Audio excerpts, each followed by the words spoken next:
Tonight we enter a place where stone has learned to remember. The river is dark beneath the London sky. Its surface moves with a patient, oily restlessness, folding the broken reflections of lamps into the tide. Beyond the water rises a mass of pale walls, towers, battlements, narrow windows, and gates once watched by armed men whose commands were obeyed without question. The city surrounding it is now alive with the engines, glass and electric light. Yet here, beside the river, something older seems to remain. A chill, a hesitation, the impression that countless footsteps have crossed these stones, while far fewer ever crossed them again as free men and women. This is the Tower of London, not merely a castle, not merely a royal palace, not merely the glittering home of crowns, jewels, and ceremony. For centuries it became a place in which the fate of a human life could narrow to a locked chamber, a whispered accusation, the scrape of a key, and the sound of water striking the walls below. The question that haunts this fortress is simple. Who never escaped? Not simply those who failed to climb a wall or bribe a guard, not only those who were taken to the block beneath the watching sky. We are searching for the people whose voices were contained here, whose hopes dwindled in rooms thick with cold and silence, whose final days were shaped by royal fear, religious division, ambition, treason, and the cruel instability of power. There are places in which archaeology examines the dead beneath soil. Here, history often survives above ground, cut directly into walls by living hands. In recent years, researchers working with historic royal palaces have studied the prisoner carvings within the Salt Tower with methods capable of revealing marks almost lost to sight. Raking light, digital recording, and three-dimensional scanning have exposed far more inscriptions than earlier generations could clearly read. Names, crosses, emblems, prayers, symbols, fragments of learning, and signs of desperate concentration remain etched into the stone. More than 300 carvings have been recorded in that single tower, made by prisoners who could not know whether their words would be discovered by a guard, ignored by a king, or read by strangers centuries later. One carving belongs to a prisoner named Hugh Draper, held in the reign of Queen Elizabeth I, accused of practicing magic. Upon the wall he constructed an extraordinary celestial design, a universe scratched into captivity. Perhaps he sought protection, perhaps calculation, perhaps a final statement that his mind still ranged among the stars, although his body could not leave the chamber. Another prisoner carved religious signs, asserting faith in a world that had turned belief into danger. Another placed a name into the stone, the smallest possible defiance against disappearance. To carve a name in prison is to make a claim against oblivion. It says, I was here, I suffered, I thought, I remained human. Still, for the most part, secrets remain hidden. The tower was not designed in the beginning as a prison. It emerged from conquest. In the years following the Norman seizure of England, William the Conqueror ordered a fortress to dominate London, the greatest city in a kingdom he had taken by force. The mighty stone keep that would become known as the White Tower rose as an announcement of authority. Its walls did not ask for obedience, they expected it. From its height, the new order watched a troubled population below. Yet any fortress powerful enough to defend a ruler is also powerful enough to confine those who trouble him. By the year 1100, the tower was already holding a prisoner of enormous importance, Ranulph Flambard, a bishop and royal administrator despised by many for the burdens associated with his rule. He was imprisoned high within the fortress, surrounded by Norman stone. His story has a strange brightness in this dark history, because he escaped, reportedly lowering himself from a window by rope after wine had been brought into his chamber. That first celebrated captivity contained a warning. The tower could hold a man, it could frighten a kingdom, but it was not yet the perfectly sealed tomb of imagination.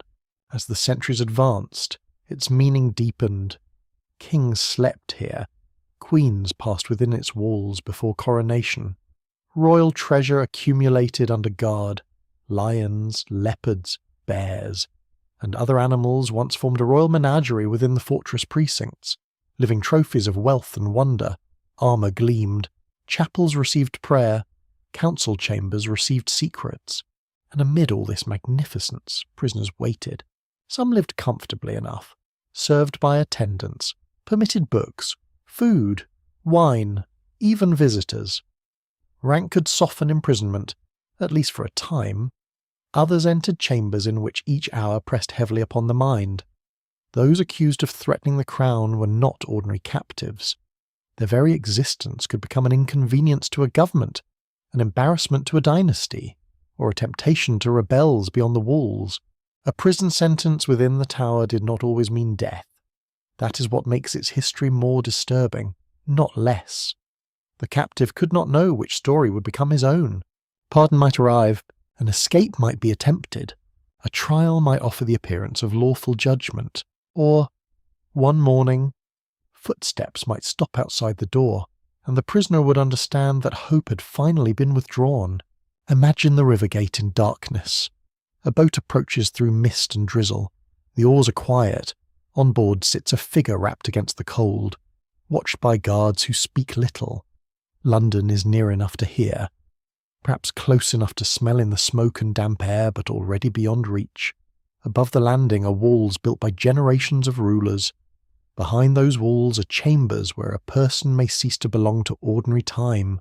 Outside, merchants bargain, church bells ring, children run through lanes, ships unload their cargo. The immense life of the city continues. Inside, a prisoner listens. There may be footsteps overhead, a cough in a neighbouring room, the turning of a lock, rain against stone.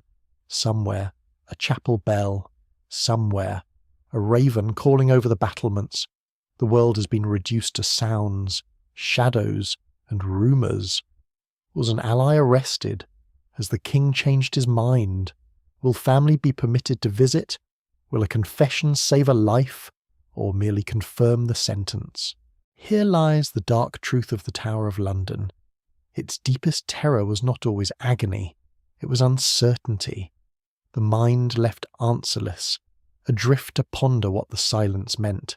Among these stones would come princes whose disappearance wounded the memory of England, queens whose marriages became evidence against them, a young woman given a crown she never desired, then condemned because others placed it upon her head, believers who carved their convictions into walls while governments changed the meaning of loyalty, spies led toward the last morning of their lives in an age of machines and modern war.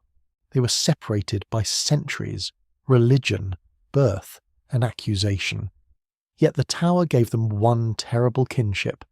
Each passed through a threshold where the familiar world fell away, and where powerful people decided whether a human being would walk out, be carried out, or vanish into the unanswered chambers of history. Tonight, the fortress stands illuminated beside the river, visited by crowds, guarded with ceremony, its stones preserved with patient care. But conservation does not quiet it. The more clearly its carvings are read, the more voices seem to gather in the darkness. Some names are famous, some are nearly erased, some left no final words at all, and somewhere within the old walls, beneath centuries of legend, fear, spectacle, and royal silence lies the beginning of our question. Who entered the Tower of London and never truly escaped? So, before you get comfortable, take a moment to like the video and subscribe, but only if you genuinely enjoy what I do here. And as the river moves beneath the sleeping fortress, tell me where in the world you're listening from, and what the local time is where you are tonight. In the autumn of the year 1066, England was not merely conquered upon a battlefield, it was placed beneath a new sky of stone. Duke William of Normandy had crossed the sea with horses, archers, priests, carpenters, masons, knights, and hungry men promised land in a kingdom not yet theirs. At Hastings, King Harold fell, and with him collapsed the fragile certainty of an older England. Yet victory in battle did not deliver obedience. London remained the great prize, wealthy, crowded, guarded by its river and its citizens, a city whose submission would determine whether William was conqueror in name or king in truth. The roads toward the capital were lined with smoke. Norman mounted warriors moved through southern England with deliberate violence, severing resistance, burning settlements, spreading the message that the new ruler could arrive anywhere. The people of London heard of villages put to flame and estates seized.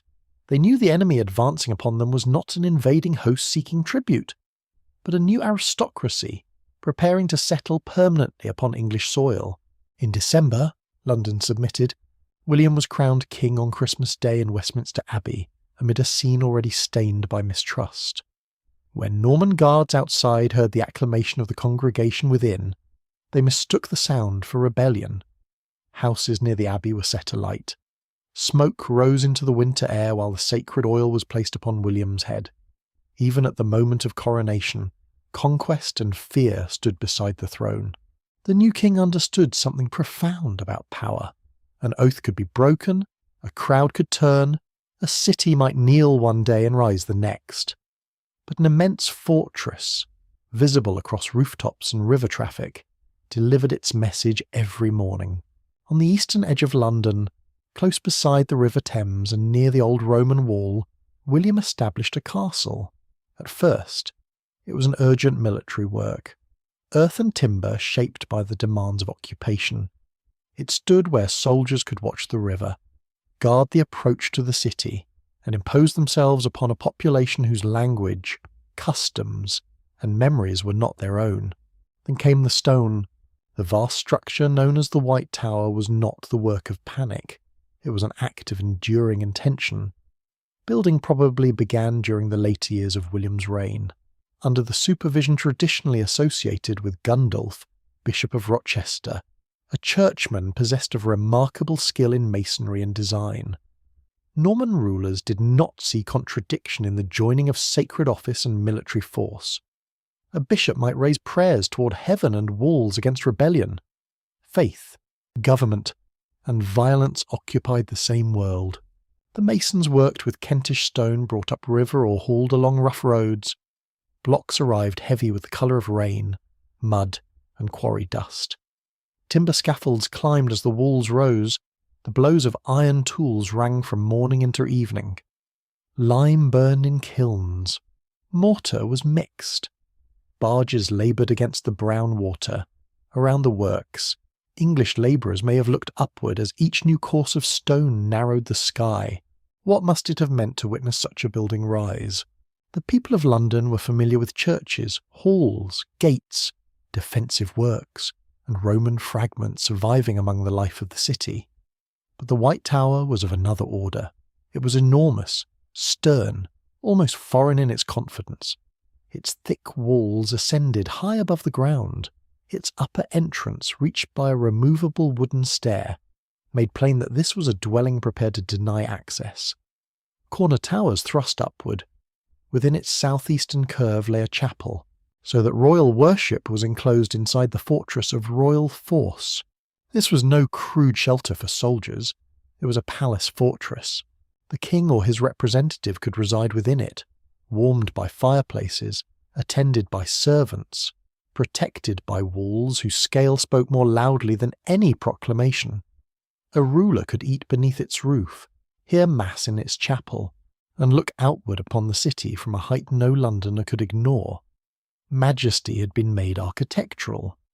Norman authority had become something that occupied the horizon.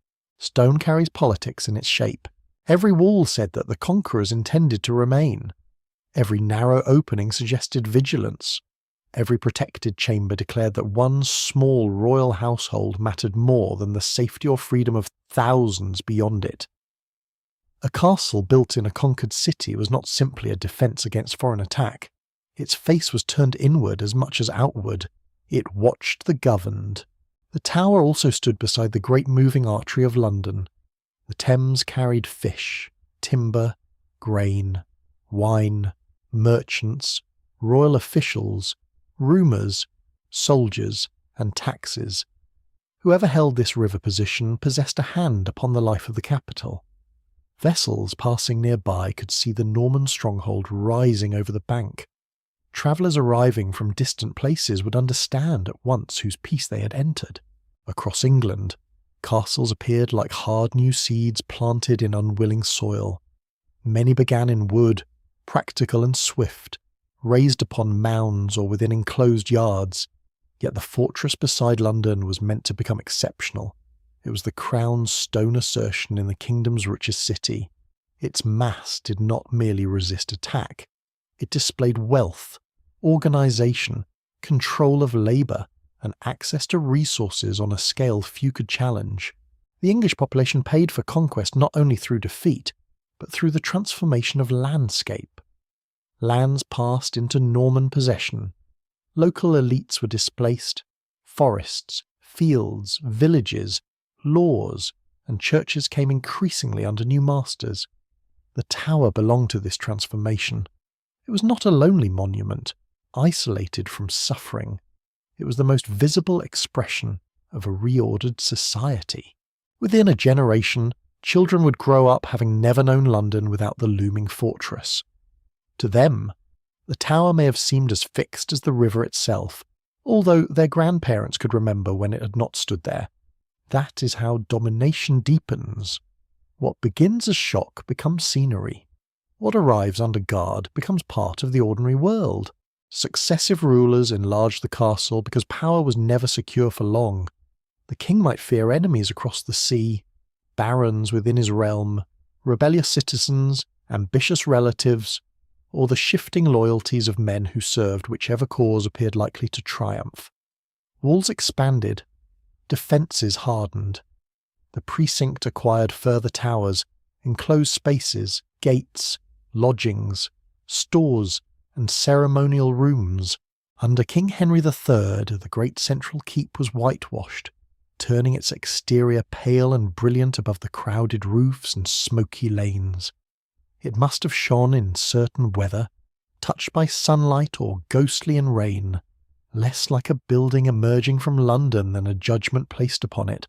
A white fortress does not become gentle merely because it is bright. Sometimes brightness makes authority more visible. Royal elephants would one day be housed within the wider complex. Kings would prepare there for coronation. Weapons, treasure, official records, and guarded ceremonies would gather beneath its protection.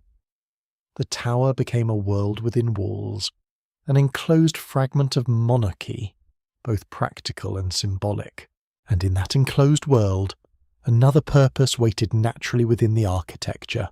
A building strong enough to protect a crown was strong enough to contain a threat to that crown. No ruler needed to invent a separate place of dread when the perfect structure already stood beside the river. It had guarded entrances, it had soldiers, it had chambers removed from ordinary life. It occupied the very heart of authority. To be brought there was to be placed not merely under lock, but inside the physical body of kingship itself. The Tower of London began as the signature of conquest, impressed upon a subdued city in timber, mortar, and towering stone. Its first darkness was not the darkness of an execution chamber. It was the deeper shadow cast by domination, the knowledge that one people had been forced to live beneath the fortress of another, and while its pale walls climbed into the London air, the fortress was acquiring a power beyond military defence. It was becoming a place where the crown could keep what it feared. A fortress does not need to speak in order to command obedience. Its walls direct the body, its passages narrow choice, its gates decide who may enter, who may depart, and who must remain where authority has placed them. The Tower of London was not a single tower standing alone beside the river. It became a layered stone world, a maze of enclosures and guarded thresholds arranged around the massive central keep. To approach it in its medieval strength was to encounter defence not as one obstacle, but as a sequence of refusals. First came the outer perimeter, rising from the edge of London and the water. Beyond it lay open ground, defensive works, and eventually the moat, once fed by the tidal Thames. Water collected there with mud, weeds, refuse, and the sour smell of a growing city. It was not a romantic silver ribbon circling a castle from an illuminated manuscript. It was an obstacle, unpleasant and difficult, denying an attack a firm footing and reminding every visitor that the fortress had removed itself from the ordinary streets. A person summoned to the tower entered a landscape designed to make resistance seem foolish. At the western approach stood the Byward Tower, a formidable gatehouse through which carts, horses, officials, servants, soldiers, and captives might pass. Heavy doors, watchful guards, and the possibility of a descending portcullis transformed entry into submission. The outside world did not vanish all at once. It was interrupted by iron, timber, stone, questions, orders, and the knowledge that every movement was observed. Crossing into the fortress precincts, the visitor would find no single straight path to safety or audience. Walls enclosed walls. Towers punctuated the curtain line, each structure capable of watching the next. The Bell Tower, the Beauchamp Tower, the Salt Tower, the Lanthorn Tower, the Wakefield Tower, and others were not decorative features upon a picturesque skyline. They were compartments of authority, each able to provide lodging, surveillance, secure storage, military advantage, or confinement. Within these defensive rings rose the White Tower, immense and uncompromising. Its chambers had once suited rulers and their households, with large rooms, thick walls, fireplaces, and the austere beauty of the Chapel of St. John. The chapel survives as one of the most remarkable interiors of Norman England, with rounded arches, weighty columns, and pale stone bathed in muted light. Here, worship was enclosed within military strength. A king could hear holy words while protected by a building intended to overawe the city below. Even beauty in such a place was inseparable from power. The upper entrance of the central keep could originally be reached by a removable stairway. This meant that the heart of the stronghold could withdraw itself from attack. A man looking upward at that elevated door would have understood the principle immediately. Those within were protected, those outside must be admitted. Around the keep, royal living spaces grew in magnificence. Kings and queens occupied apartments decorated with colour, cloth, timber, metalwork, painted surfaces, warm fires, and religious images. The Wakefield Tower formed part of this royal palace complex, close to halls and chambers where meals were served, petitions considered, household ceremonies performed, and the intricate rituals of monarchy unfolded. In such room, the tower was not bleak. It was alive with candle flames, polished vessels, embroidered garments, voices of clerks, the movement of servants, the clatter of dishes, and the scent of meat roasting for a royal table. But splendour could intensify fear. A captive brought into a palace fortress was reminded that judgment belonged to people surrounded by comfort, guards, records, seals, and obedient messengers. Power did not always appear as a blade. Sometimes it appeared as a richly dressed official seated at a table, asking questions in a warm chamber while another human being waited in cold uncertainty nearby. The walls created distance even when people were physically close. A prisoner might occupy a room only a short walk from a chapel, royal lodging, armour store, or guard post, yet remain shut away from any meaningful contact with the world. Stone absorbs sound strangely. Voices become indistinct. Footsteps suggest events without explaining them. Keys can be heard, but their destination is unknown. There were windows, but a prison window is not freedom. An opening high in a wall might permit a sliver of river, an edge of sky, the black movement of birds, or the roofs of London beyond the battlements. For some, that glimpse may have been more painful than darkness. The city remained visible in fragments, continuing without them. At the riverside, the fortress possessed another kind of entrance. Water gave royalty convenience and secrecy. It allowed movement through London without the hazard and exposure of crowded roads. Barges carried officials, supplies, household goods, honoured guests, and those who travelled under guard. The river could deliver a person directly into the enclosed authority of the castle with little public disturbance. The Great Watergate, built during the reign of King Edward I, formed a dramatic opening in the outer wall. A boat approaching with the tide passed beneath stone arches and into the fortress boundary itself. The sound of oars would change under the masonry. Open river air became echo. Sunlight narrowed. Water lapped against engineered walls. Whatever awaited within remained concealed until the passenger had already crossed the decisive threshold. Control of movement was the genius of the tower. Every journey inside it could be supervised. A captive could be brought from boat to chamber, from chamber to questioning, from questioning to worship, from worship to deeper isolation, all within defended walls. No ordinary crowd needed to witness the process. No sympathetic neighbour could intervene. The building consumed privacy, replacing personal life with royal custody. At night, the fortress must have become still more intimidating. Fires burned in selected rooms. Lanterns travelled along passages in the hands of servants and guards. The river beyond the walls breathed with the tide. From the battlements, sentries watched lights scattered across London. Gates were closed and secured in a nightly ritual of locking, checking, and guarding that proclaimed one absolute truth. Inside these walls, nothing moved freely. A high-born prisoner might have furnishings, attendants, decent meals, and room enough to pace. Such comfort did not alter the fundamental geometry of captivity. A bed remained inside a locked chamber. A meal remained food served under authority. An attendant might also be a witness. A pleasant window might frame a world that could no longer be reached.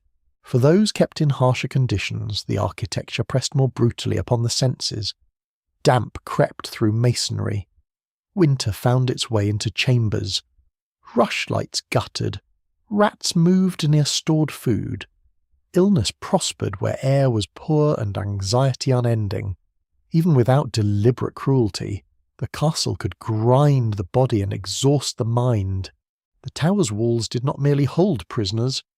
They taught prisoners the scale of the force holding them, to pass through gate after gate, to see armed men at each turning, to hear doors secured behind one another, was to understand that escape required more than courage. It required luck, money, accomplices, confusion, or a miracle. The fortress was a machine made of stone, water, iron, ceremony, and obedience. Within it, a human being could still breathe, pray, bargain, remember, and hope. But every wall delivered the same cold message. The tower possessed the path out. Not every captive brought beneath the shadow of the tower met the executioner. The fortress was terrifying precisely because its verdict was never certain. A locked door might conceal a final night, or it might open upon an unexpected release. A prisoner might be crushed by authority, or, on rare and astonishing occasions, pass through its defences alive. In the spring of 1554, a young princess entered the tower under a cloud of suspicion. Her name was Elizabeth, daughter of King Henry VIII and Anne Boleyn, half-sister to the reigning queen, Mary I. England was divided by religion, inheritance, and fear. A rebellion led by Thomas Wyatt had risen against Mary's government, and although Elizabeth denied involvement, her name possessed dangerous power. To dissatisfied Protestants, she represented an alternative future. To a threatened monarch, she represented a possible rival around whom rebellion might gather again. Elizabeth was not dragged into a dungeon among chains and filth. Her birth gave her rooms within the old royal palace, attendants, and permission at times to walk in the gardens, yet rank could not make her imprisonment gentle. Her mother had entered the same fortress as a fallen queen, and departed only for the scaffold. Elizabeth understood the dreadful pattern. The palace chambers themselves must have seemed to carry the memory of Anne Boleyn's final days. For weeks, the princess waited while officials searched for evidence strong enough to destroy her. Letters were examined, confessions were sought, suspicions multiplied. Elizabeth continued to protest her innocence with great caution, understanding that every word might be shaped into treason. No sufficient proof was found. After approximately 2 months, she was removed from the tower and sent under guard to Woodstock. She was not free in the full meaning of the word, but she was alive. 4 years later, she became Queen of England. Her release demonstrates the strange nature of imprisonment within a royal fortress. A captive might be treated as a suspected criminal today, then emerge as the embodiment of the state itself. The rooms that had contained Elizabeth as a political danger would later receive her as a monarch. For others, survival required far more than patience. In 1597, during Elizabeth's own reign, a Catholic priest named John Gerard was transferred to the Tower. The kingdom lived in the aftermath of invasion scares, attempted plots, and violent religious mistrust. Catholic priests operating secretly in England were regarded by the authorities not merely as ministers of worship, but as possible servants of hostile powers. Gerard had travelled among hidden communities, celebrating forbidden rites and maintaining a concealed religious network. His captors demanded names. Gerard refused. He endured interrogation and physical torment severe enough to injure his hands. Suspended in pain, threatened with further suffering, he still withheld the information his examiners sought. The Tower, in his case, was not simply a place where a man was stored until judgment. It was a workshop of pressure, designed to force the invisible world of secret loyalties into the open. Yet captivity did not silence him. Gerard maintained contact with allies beyond the walls. Messages could travel by methods so modest that guards might overlook them. Human relationships, sympathetic assistance, and careful secrecy created cracks within the apparently solid prison system. On an October night, the plan moved into action. The darkness surrounding the fortress concealed movement beyond the walls.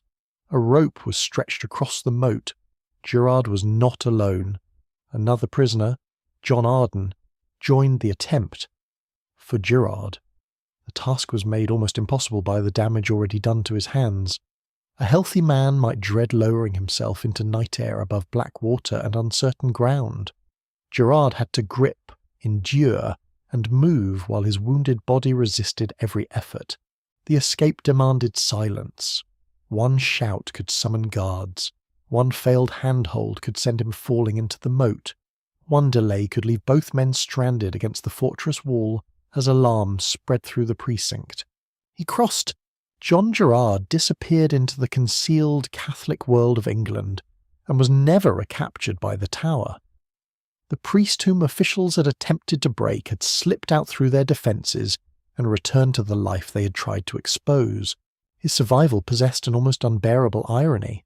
Stone walls could confine the body, torture could wound it, but the Tower depended upon human watchers, human routines, human assumptions. Every fortress contains weaknesses where people grow familiar, inattentive, sympathetic, careless, or deceived. More than a century later, another escape unfolded not through ropes and night climbing, but through clothing, courage, and the brilliance of a wife who refused to surrender her husband to death. William Maxwell, Earl of Nithsdale, had supported the Jacobite Rising of 1715, an attempt to restore the exiled Stuart line to the British throne. The rebellion failed. Maxwell was captured, convicted of treason, and taken to the Tower. His execution was appointed for February 1716. His wife, Winifred, Countess of Nithsdale, would not accept the sentence as final. She travelled through severe winter weather to seek mercy for her husband. When appeals failed, she abandoned supplication and began to prepare deception. On the evening before the execution, she gained entry to her husband's room accompanied by women whose visits created movement and confusion. Extra garments were carried inside. Conversation, coming and going, the rustle of skirts, and the ordinary assumptions of male guards all became tools in her design. Within the chamber, Lord Nithsdale exchanged the clothing of a condemned nobleman for the garments of a woman.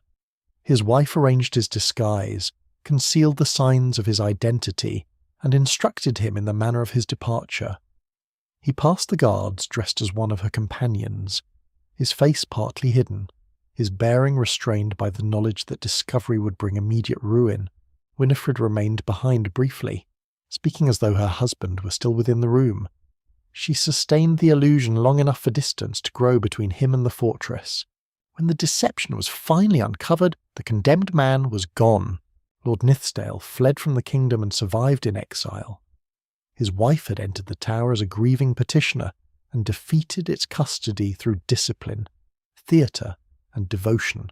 These survivors reveal that escape was never simply a contest between a prisoner and a wall. It depended upon identity, allies, money, loyalty, timing, political calculation, and the willingness of another person to share the danger. Elizabeth survived because a government lacked sufficient evidence and feared the consequences of acting without it.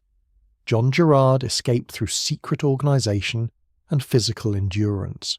Lord Nithsdale walked out beneath the disguise created by his wife's astonishing resolve. For every captive who found daylight beyond the gates, many others must have listened to similar locks, imagined similar rescues, and received none. The tower could be overcome. That truth made the waiting more terrible still. The river was the oldest road in London. Long before paved avenues carried the endless noise of wheels, the Thames bore the city upon its broad, restless back. Barges glided between palaces, wharves, warehouses, monasteries, bridges, and markets. Royal servants carried letters upon it. Fishers worked its currents. Merchants watched cargo unloaded at its banks. Mudlarks searched the shallows at low tide. The river was labour, ceremony, commerce, sewage, splendour, and danger, all moving together beneath the shifting weather of England. At the Tower, the river flowed against a gate whose name would become a verdict in itself. Traitor's Gate. The name summons a procession of condemned faces, heads bowed beneath rain, guards standing rigid in the boat, an executioner waiting somewhere beyond the walls.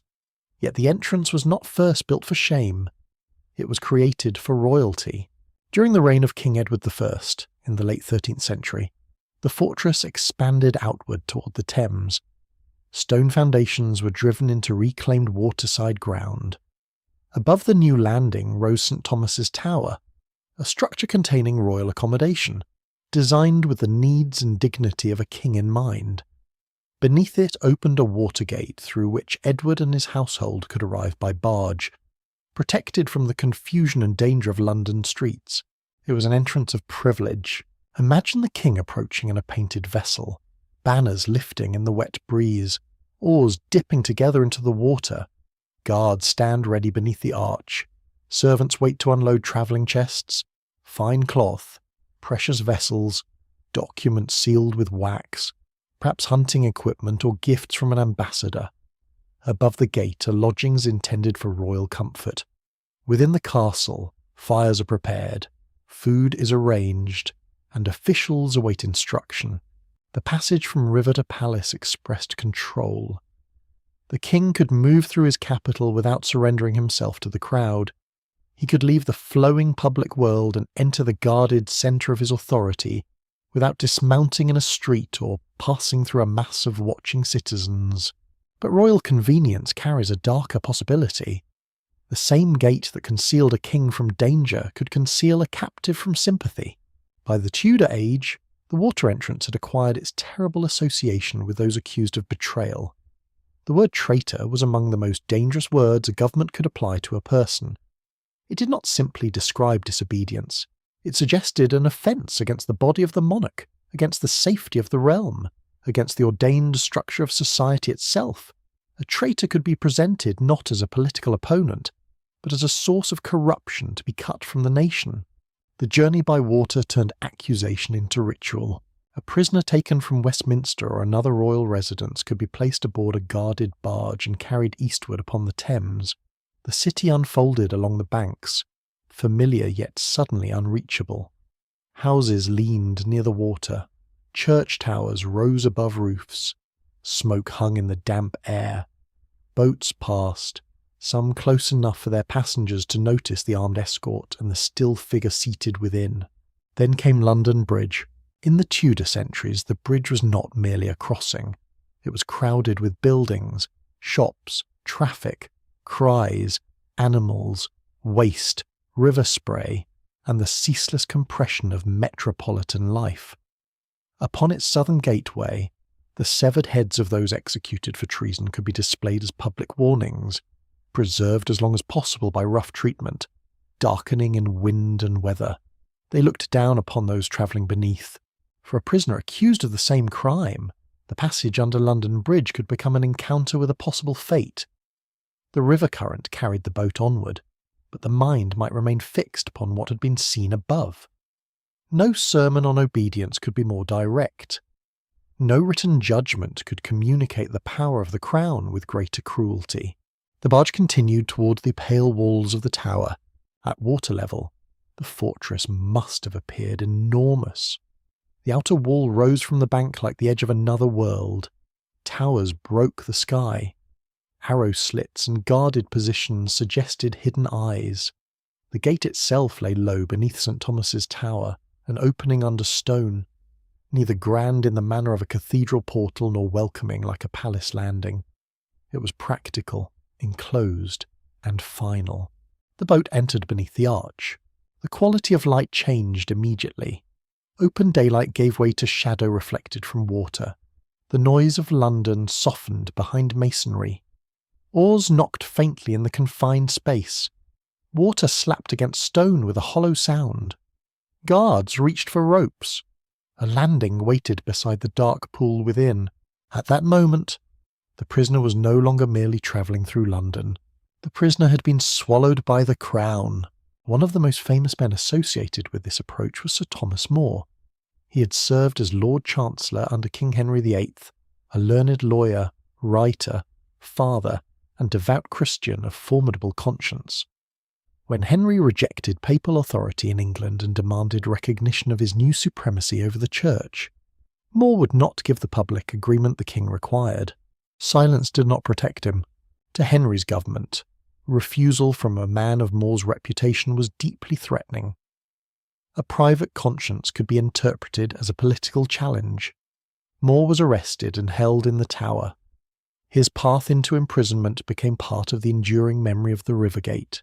A scholar and former statesman brought through a threshold increasingly associated with those marked for destruction. He was interrogated, tried for treason, and condemned. In July of the year 1535 he was executed upon Tower Hill. The Watergate received others whose names would become embedded in stories of Tudor danger. Yet memory can distort as well as preserve. Over generations, the gate accumulated tales so vivid that certainty began to cling to journeys not securely proved. Anne Boleyn is often imagined arriving there as a fallen queen, carried by river toward the walls that would hold her final days. Surviving contemporary description points instead to another gate for her entry. Elizabeth, daughter of Anne, is likewise frequently placed beneath the shadowed arch during her own imprisonment. Although the precise route of her arrival cannot be stated with complete confidence, the legend became larger than the surviving record. This does not make the gate less powerful, it makes it more revealing. People needed a single doorway through which to imagine all the terror of political imprisonment passing. The Watergate became that doorway. It gathered dread from every ruined household, every condemned noble, every accusation whispered at court, every family waiting for news that would never be good. Its dark pool reflected more than stone. It reflected a society in which closeness to power offered splendour and exposed a person to sudden annihilation. A courtier could dine in candlelit halls one month and be taken under guard the next. A servant of the monarch could become an enemy of the monarch by refusing one oath, keeping one secret, loving the wrong person, inheriting the wrong blood, or standing too near a disputed throne. The river carried all alike, the king in magnificence, the accused in silence, the condemned in memory. Today, the water no longer bears prisoners into the tower beneath armed watch. The gate remains still, its steps dampened by weather, its arch framed by old masonry. Visitors look upon it from safety, knowing that no officer will place a hand upon their shoulder. No barge waits to carry them through a city suddenly made distant, yet the entrance retains its terrible gravity. For those brought there under accusation, the gate was not simply a way into a castle. It was the line between rumour and captivity, between public life and royal possession, between a name still spoken in hope and a name soon recorded in judgment. Above it stood chambers once prepared for kings. Below it passed those whom kings had decided to fear. In April of the year 1483, a king died too soon, and 2 children were drawn into the merciless machinery of inheritance. King Edward IV had ruled England through years of civil conflict, dazzling contemporaries with his height, charm, martial success, and appetite for pleasure. He had seized the crown, lost it, recovered it, and established a royal household filled with the confidence of a dynasty that expected to endure. His eldest son, Edward, was raised not merely as a child of privilege, but as the future centre of the realm. Servants bowed before him. Tutors shaped his manners. Noblemen measured their ambitions by their closeness to his household. Did thus suddenly while his father was dead. The boy was 12 years old. At the time of his accession, Edward was far from London, residing at Ludlow in the border country, surrounded by members of his mother's family, the Woodvilles. His mother, Queen Elizabeth Woodville, had risen from the English nobility into queenship through a marriage that had shocked the political world. Her relatives gained honours, estates, marriages, and influence. To some they were the trusted family of the Queen, to others they were grasping newcomers who had wrapped themselves around the throne. In a kingdom recently scarred by rival royal houses, the death of an adult king and the succession of a child created immediate danger. Government could not simply continue as though nothing had changed. Someone would guide the young monarch. Someone would control access to him. Someone would decide which seals were used, which orders were obeyed, which noblemen stood nearest the throne. The dead king's brother was Richard, Duke of Gloucester. Richard had been a loyal commander during Edward's reign, hardened by conflict and trusted with authority in the north of England. News of the king's death placed him in a position at once powerful and perilous. As the uncle of the young sovereign, he could present himself as guardian of legitimate monarchy. As a grown prince of the blood, he also stood close enough to the crown for every action to inspire suspicion. The boy king began his journey toward London. His procession carried the delicate appearance of order. There were horses, banners, servants, officials, and armed men. The child at its centre was already called King Edward V, but he did not command the road upon which he travelled. The men surrounding him understood that possession of the king's person meant possession of political power. At Stony Stratford, the apparent calm broke apart. Richard met the royal party and moved decisively against the Woodville men attending his nephew. Anthony Woodville, Earl Rivers, the young king's maternal uncle, was arrested. Richard Grey, another close relative through the Queen, was seized. The boy found the familiar adults of his household removed from him and placed under a guard.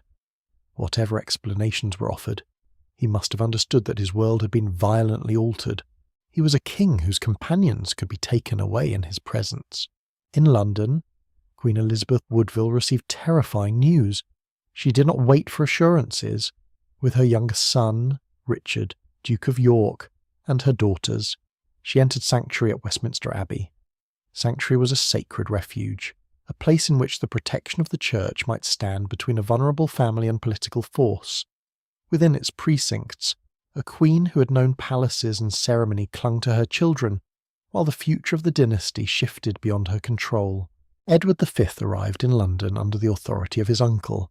His accommodation in the Tower did not initially announce disaster. English monarchs traditionally resided within the fortress before their coronations. The Tower was royal, secure, and suitable for the preparation of a king awaiting the sacred ceremony that would confirm him before the realm. Plans for Edward's coronation remained visible. Cloth, ritual, heraldry, processions, oaths, and noble attendants should have gathered around him. A boy awaiting a crown may even have believed that the disturbance around him would pass once the holy oil touched his head, but the coronation did not come. Its date was postponed. The young king remained within the tower. In June, Richard, Duke of Gloucester, demanded that Edward's younger brother be brought from sanctuary. The request placed Queen Elizabeth in an agonizing position. Her eldest son was already beyond her reach. Her younger son remained beside her, protected only by sacred custom and the uncertain willingness of powerful men to respect it. Pressure mounted. Arguments were made that the boy should accompany his brother, that royal dignity required it, that sanctuary was unnecessary, that no harm was intended. Richard, Duke of York, was surrendered. He was 9 years old. The younger child was taken to join his elder brother in the Tower. For a little while, Londoners are said to have seen the two boys at play within the fortress grounds. It is one of the most painful images in English royal history. Two brothers, sons of a dead king, enclosed within walls filled with guards and servants, perhaps attempting in moments of sunlight to be children in a world that regarded them as claims, obstacles, and possible banners for war. Their uncle's position hardened rapidly. A claim emerged that the marriage of King Edward IV and Queen Elizabeth Woodville had not been valid, because the dead king had supposedly made an earlier binding promise of marriage to another woman. If the royal marriage was invalid, then its children could be declared illegitimate. If the children were illegitimate, Edward V was not the lawful king. The logic was legal in its surface form and devastating in its purpose. A child who had travelled toward coronation as England's monarch was stripped of his title without leaving his confinement. His younger brother was stripped of his place beside him. Their blood had not changed. Their faces had not changed. Their father was still the same dead king. Yet the words spoken by adult men in halls and councils altered the meaning of their existence. In July, Richard, Duke of Gloucester, was crowned King Richard III. Within the Tower, the two boys became increasingly hidden from view. One of the most important voices describing that summer belonged to Dominic Mancini, an Italian visitor then in England. He recorded that the children were gradually withdrawn into the inner rooms of the fortress, seen less often as the weeks passed. He also wrote that the elder boy turned increasingly to confession and penitence, believing death might be approaching. A 12-year-old child prepared for a coronation, instead preparing his soul. The image is almost too quiet to bear. There is no surviving farewell written by Edward, no page covered in a boy's frightened questions, no certain testimony from Richard, the younger brother, describing how he understood the locked doors, the diminishing visits, or the silence spreading around them. Their voices do not reach us clearly.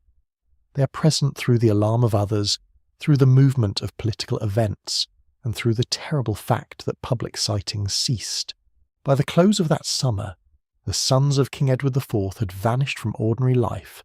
London continued to breathe beneath smoke and bells. Barges travelled the river, markets opened, royal proclamations were read, men gave allegiance to a new king. Within the fortress, somewhere behind guarded stone and closed doors, two children ceased to be seen. No public execution was announced. No grave was revealed.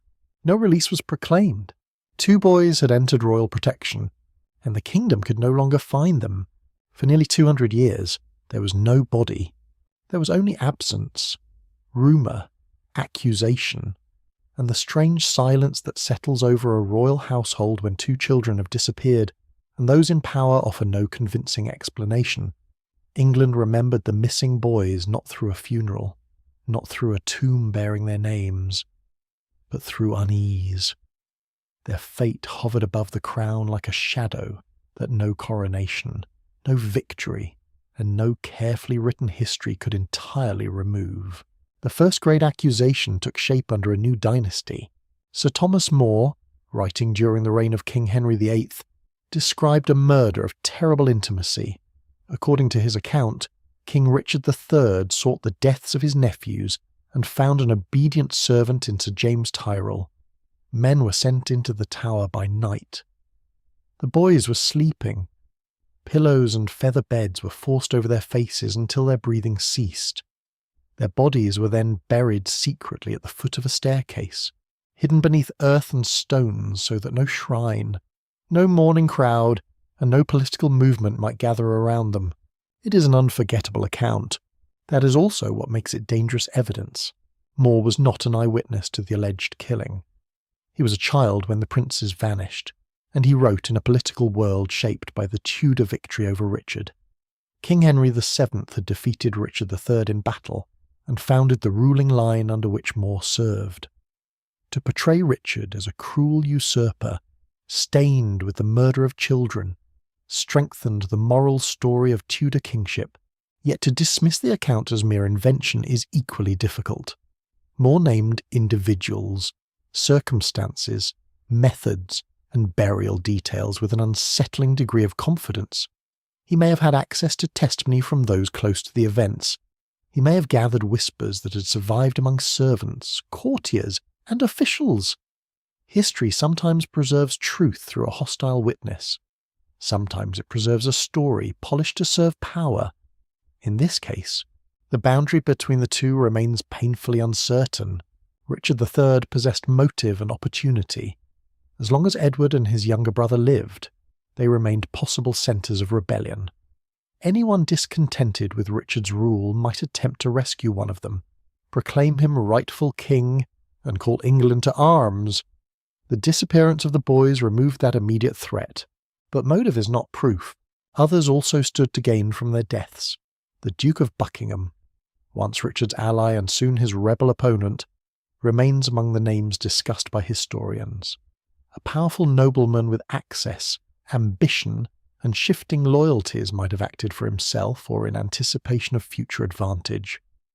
King Henry VII, who took the throne 2 years later, also faced danger if the boys survived, though this possibility depends upon their having remained alive beyond Richard's reign. Each theory contains openings. Each requires steps that the surviving record cannot securely confirm. The mystery seemed to take physical form in the summer of 1674. Workmen were altering buildings near the White Tower during the reign of King Charles II. Beneath the remains of a staircase leading toward the chapel, at a depth of several feet, they uncovered a wooden container. Inside were small human bones, 2 sets of bones. The discovery seized the imagination of the court. The location appeared to resemble the burial place described in the old account associated with Sir Thomas More. The bones were believed to be those of the vanished princes. Under royal authority, they were gathered and eventually placed within an urn at Westminster Abbey, in the chapel built by King Henry VII, the founder of the dynasty that had risen from Richard's defeat. The children believed murdered by one king were given a resting place in the sacred monument of the family that replaced him. Yet the discovery did not close the case. The bones had not been found through a controlled archaeological investigation. No stratigraphic excavation recorded the precise position of every fragment. No careful survey documented the soil layers, associated objects, disturbance of the ground, or evidence of when the remains had been placed there. Workmen had uncovered them during construction, in an age when human remains could be collected, handled, lost, dispersed, or interpreted with little of the discipline expected by modern archaeology. Some fragments disappeared, others were reportedly given away. The surviving remains were not a complete pair of skeletons, preserved in the quiet order of a sealed grave. Their context had already been disturbed before any serious scientific question could be asked. In July of the year 1933, the urn at Westminster Abbey was opened for examination. The Lady Chapel was closed while specialists studied the bones. They determined that the remains belonged to 2 young children, one larger than the other. Their estimated ages were considered broadly compatible with Edward and Richard at the time of their disappearance. To many, this seemed deeply suggestive, but the examination had limitations that now loom as large as its conclusions. The methods available for estimating age from immature bones were less precise than those developed in subsequent decades. The remains were incomplete. The sex of the children was not securely established. The study began with the assumption that these might be the princes, and so the evidence was viewed through the powerful lens of an already famous story. The bones were wrapped once more, returned to the urn, and sealed within the abbey. There they remain. Modern science offers possibilities unimaginable to those who uncovered the wooden container beneath the staircase. Radiocarbon dating could seek to determine whether the children died in the correct historical period. Genetic analysis might compare material from the bones with genetic lines traced through known relatives of the royal family. Forensic examination could reconsider age, health, damage, and burial history through far more exacting methods. Yet science would not provide every answer, even if the remains were identified beyond reasonable doubt as Edward V and Richard, Duke of York. Their bones might not reveal who ordered their deaths. A genetic match could restore names to remains, but it could not necessarily identify the hand behind a locked door. Radiocarbon dating might place two children in the 15th century without telling whether they died by violence, illness, neglect, or some hidden decision taken in a room where no reliable witness survived. Nor is examination a simple matter of curiosity. The urn is a grave. The remains, whether royal or not, belong to children. To disturb them is to balance the hunger for knowledge against reverence for the dead. Some historians argue that the tools of modern research should be used, because the boys have been trapped in uncertainty for centuries. Others believe that even a successful investigation might satisfy little, while setting aside the piece of human remains for an answer that can never be complete. The tower offers other shadows. At different times, further child bones have been reported within its long history. Reminders that medieval and early modern buildings contain burials, disturbed earth, discarded remains, and tragedies unrelated to famous names. The discovery of two skeletons within a fortress does not by itself prove that a royal crime has been found, and yet the image endures: two children in the summer darkness, a kingdom turning toward another king, a wooden container deep beneath the stone, an urn sealed in a royal chapel, a scientific question suspended by reverence, politics, uncertainty, and time. The princes have never been securely proven dead within the tower. They have never been securely proven to have escaped it. Their story survives in the narrow space between evidence and grief, where even bones cannot yet speak with certainty. On the 2nd day of May in the year 1536, the Queen of England was summoned from a day of sport and ceremony into a world of accusation.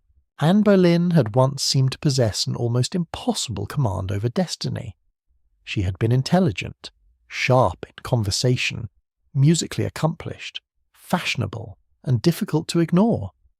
King Henry VIII had pursued her with a passion powerful enough to shake the religious order of his kingdom. For Anne, he rejected his marriage to Catherine of Aragon. For the hope of sons born from Anne, he severed England from papal authority. Clergy, councillors, diplomats, and noble families were dragged into the immense consequences of one royal desire. Anne had been crowned with magnificence.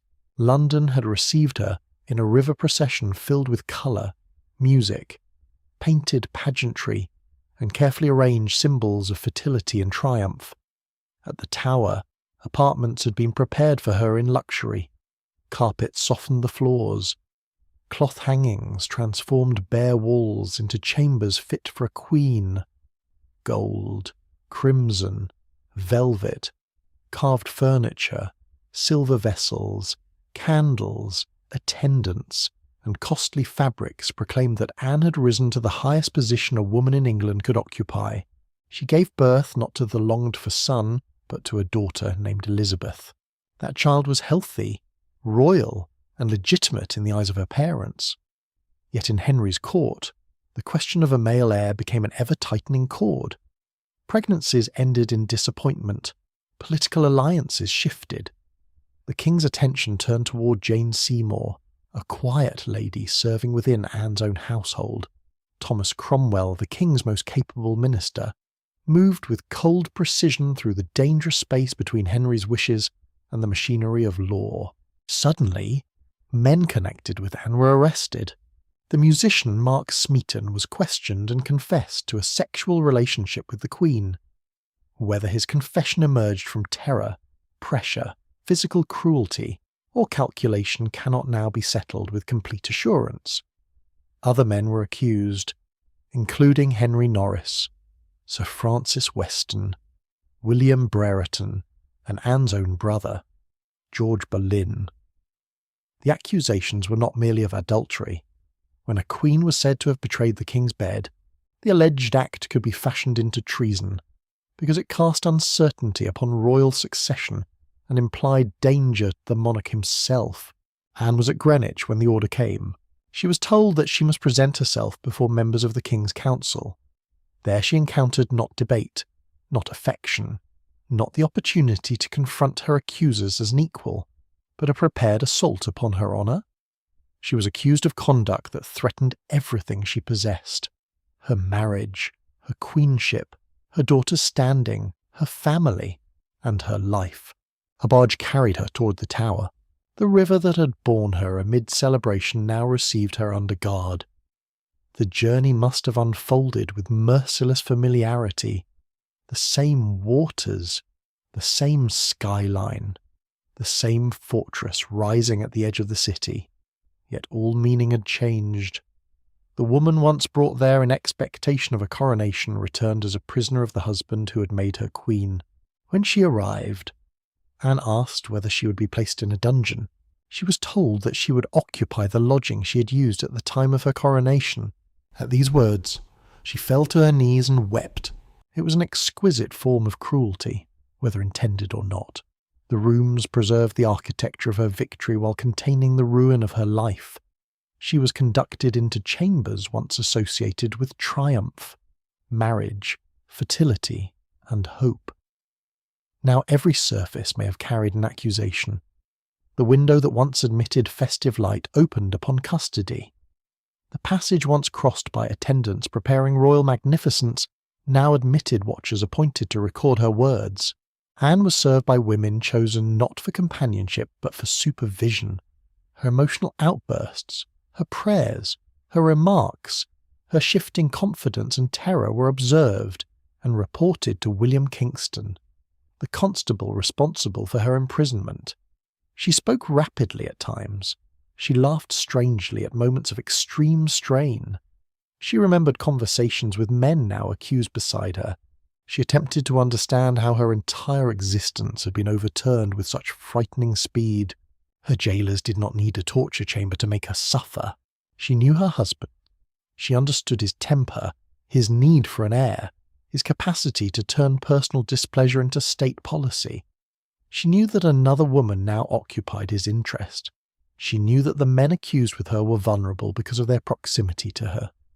Most dreadful of all, she understood that her daughter, not yet 3 years old, might be permanently scarred by the destruction of her mother.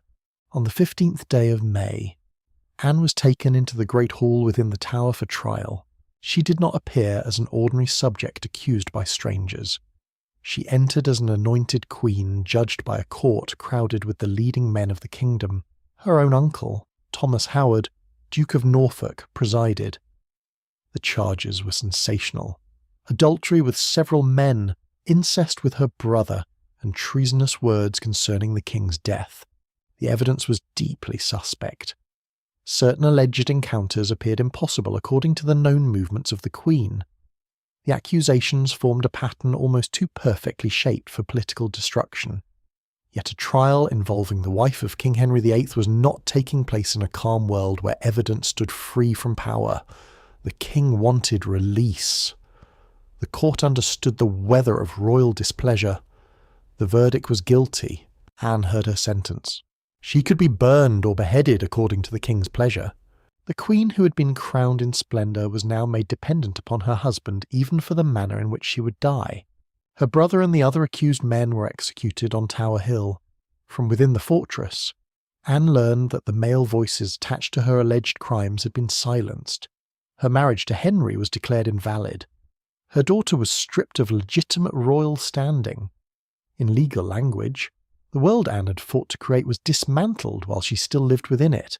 A swordsman had been brought for her execution, chosen for a swift stroke rather than the heavy uncertainty of an axe. On the morning of the 19th day of May, Anne prepared herself with composure. She attended to her soul. She dressed carefully. Upon the scaffold within the Tower precincts stood officials and witnesses, gathered not in a chaotic public crowd, but in the controlled stillness of royal punishment. She made no dangerous speech against the king. She did not accuse those who had destroyed her. She commended herself to mercy and spoke with restraint, perhaps because a mother condemned to die could still seek protection for the small daughter left in the hands of the man who ordered her death. She removed her headdress. Her dark hair was gathered away from her neck. She knelt upright. The executioner distracted her for a fleeting instant. The sword fell cleanly. Anne Boleyn, Queen of England, was dead at perhaps 35 years of age. There had been no prepared royal coffin. Her body was placed in a container associated with arrows and buried in the chapel of St. Peter in chains, within the same fortress where her coronation had once been celebrated. The Tower had witnessed a transformation more chilling than imprisonment alone. It had received a woman as queen, enclosed her as an accused wife, judged her as a traitor, and buried her as a problem removed from the king's path. In the autumn galleries of Hampton Court Palace, a young queen walked beneath painted ceilings, while danger gathered quietly among the servants. Her name was Catherine Howard. She was young, perhaps not yet 20 when she became the 5th wife of King Henry VIII. Her family was noble, but her childhood had not been shaped by the guarded discipline expected of a future queen. After the death of her mother, she was placed in the household of the Dowager Duchess of Norfolk, where many young gentlewomen lived together under loose supervision. Music, gifts, whispered meetings, flirtation, and the concealment of secrets formed part of a world in which Catherine learned early that affection could be exciting, dangerous, and difficult to control. Before she ever met the king, she had been involved with men in that household. One was her music teacher, Henry Manox. Another was Francis Dereham, who later claimed that their relationship had carried the promises and intimacy of marriage. Whether Catherine understood herself to be bound to Dereham in the legal sense that would later matter so terribly is not certain. But the past she carried into court was no harmless memory. In the world of Tudor marriage, a hidden agreement could destroy the legitimacy of a royal union. When Catherine appeared among the women attending Anne of Cleves, Henry noticed her. The king was no longer the golden prince celebrated in his youth. He was in his late 40s, increasingly heavy, suffering from a painful leg wound that refused to heal, prone to violent discomfort and wounded pride.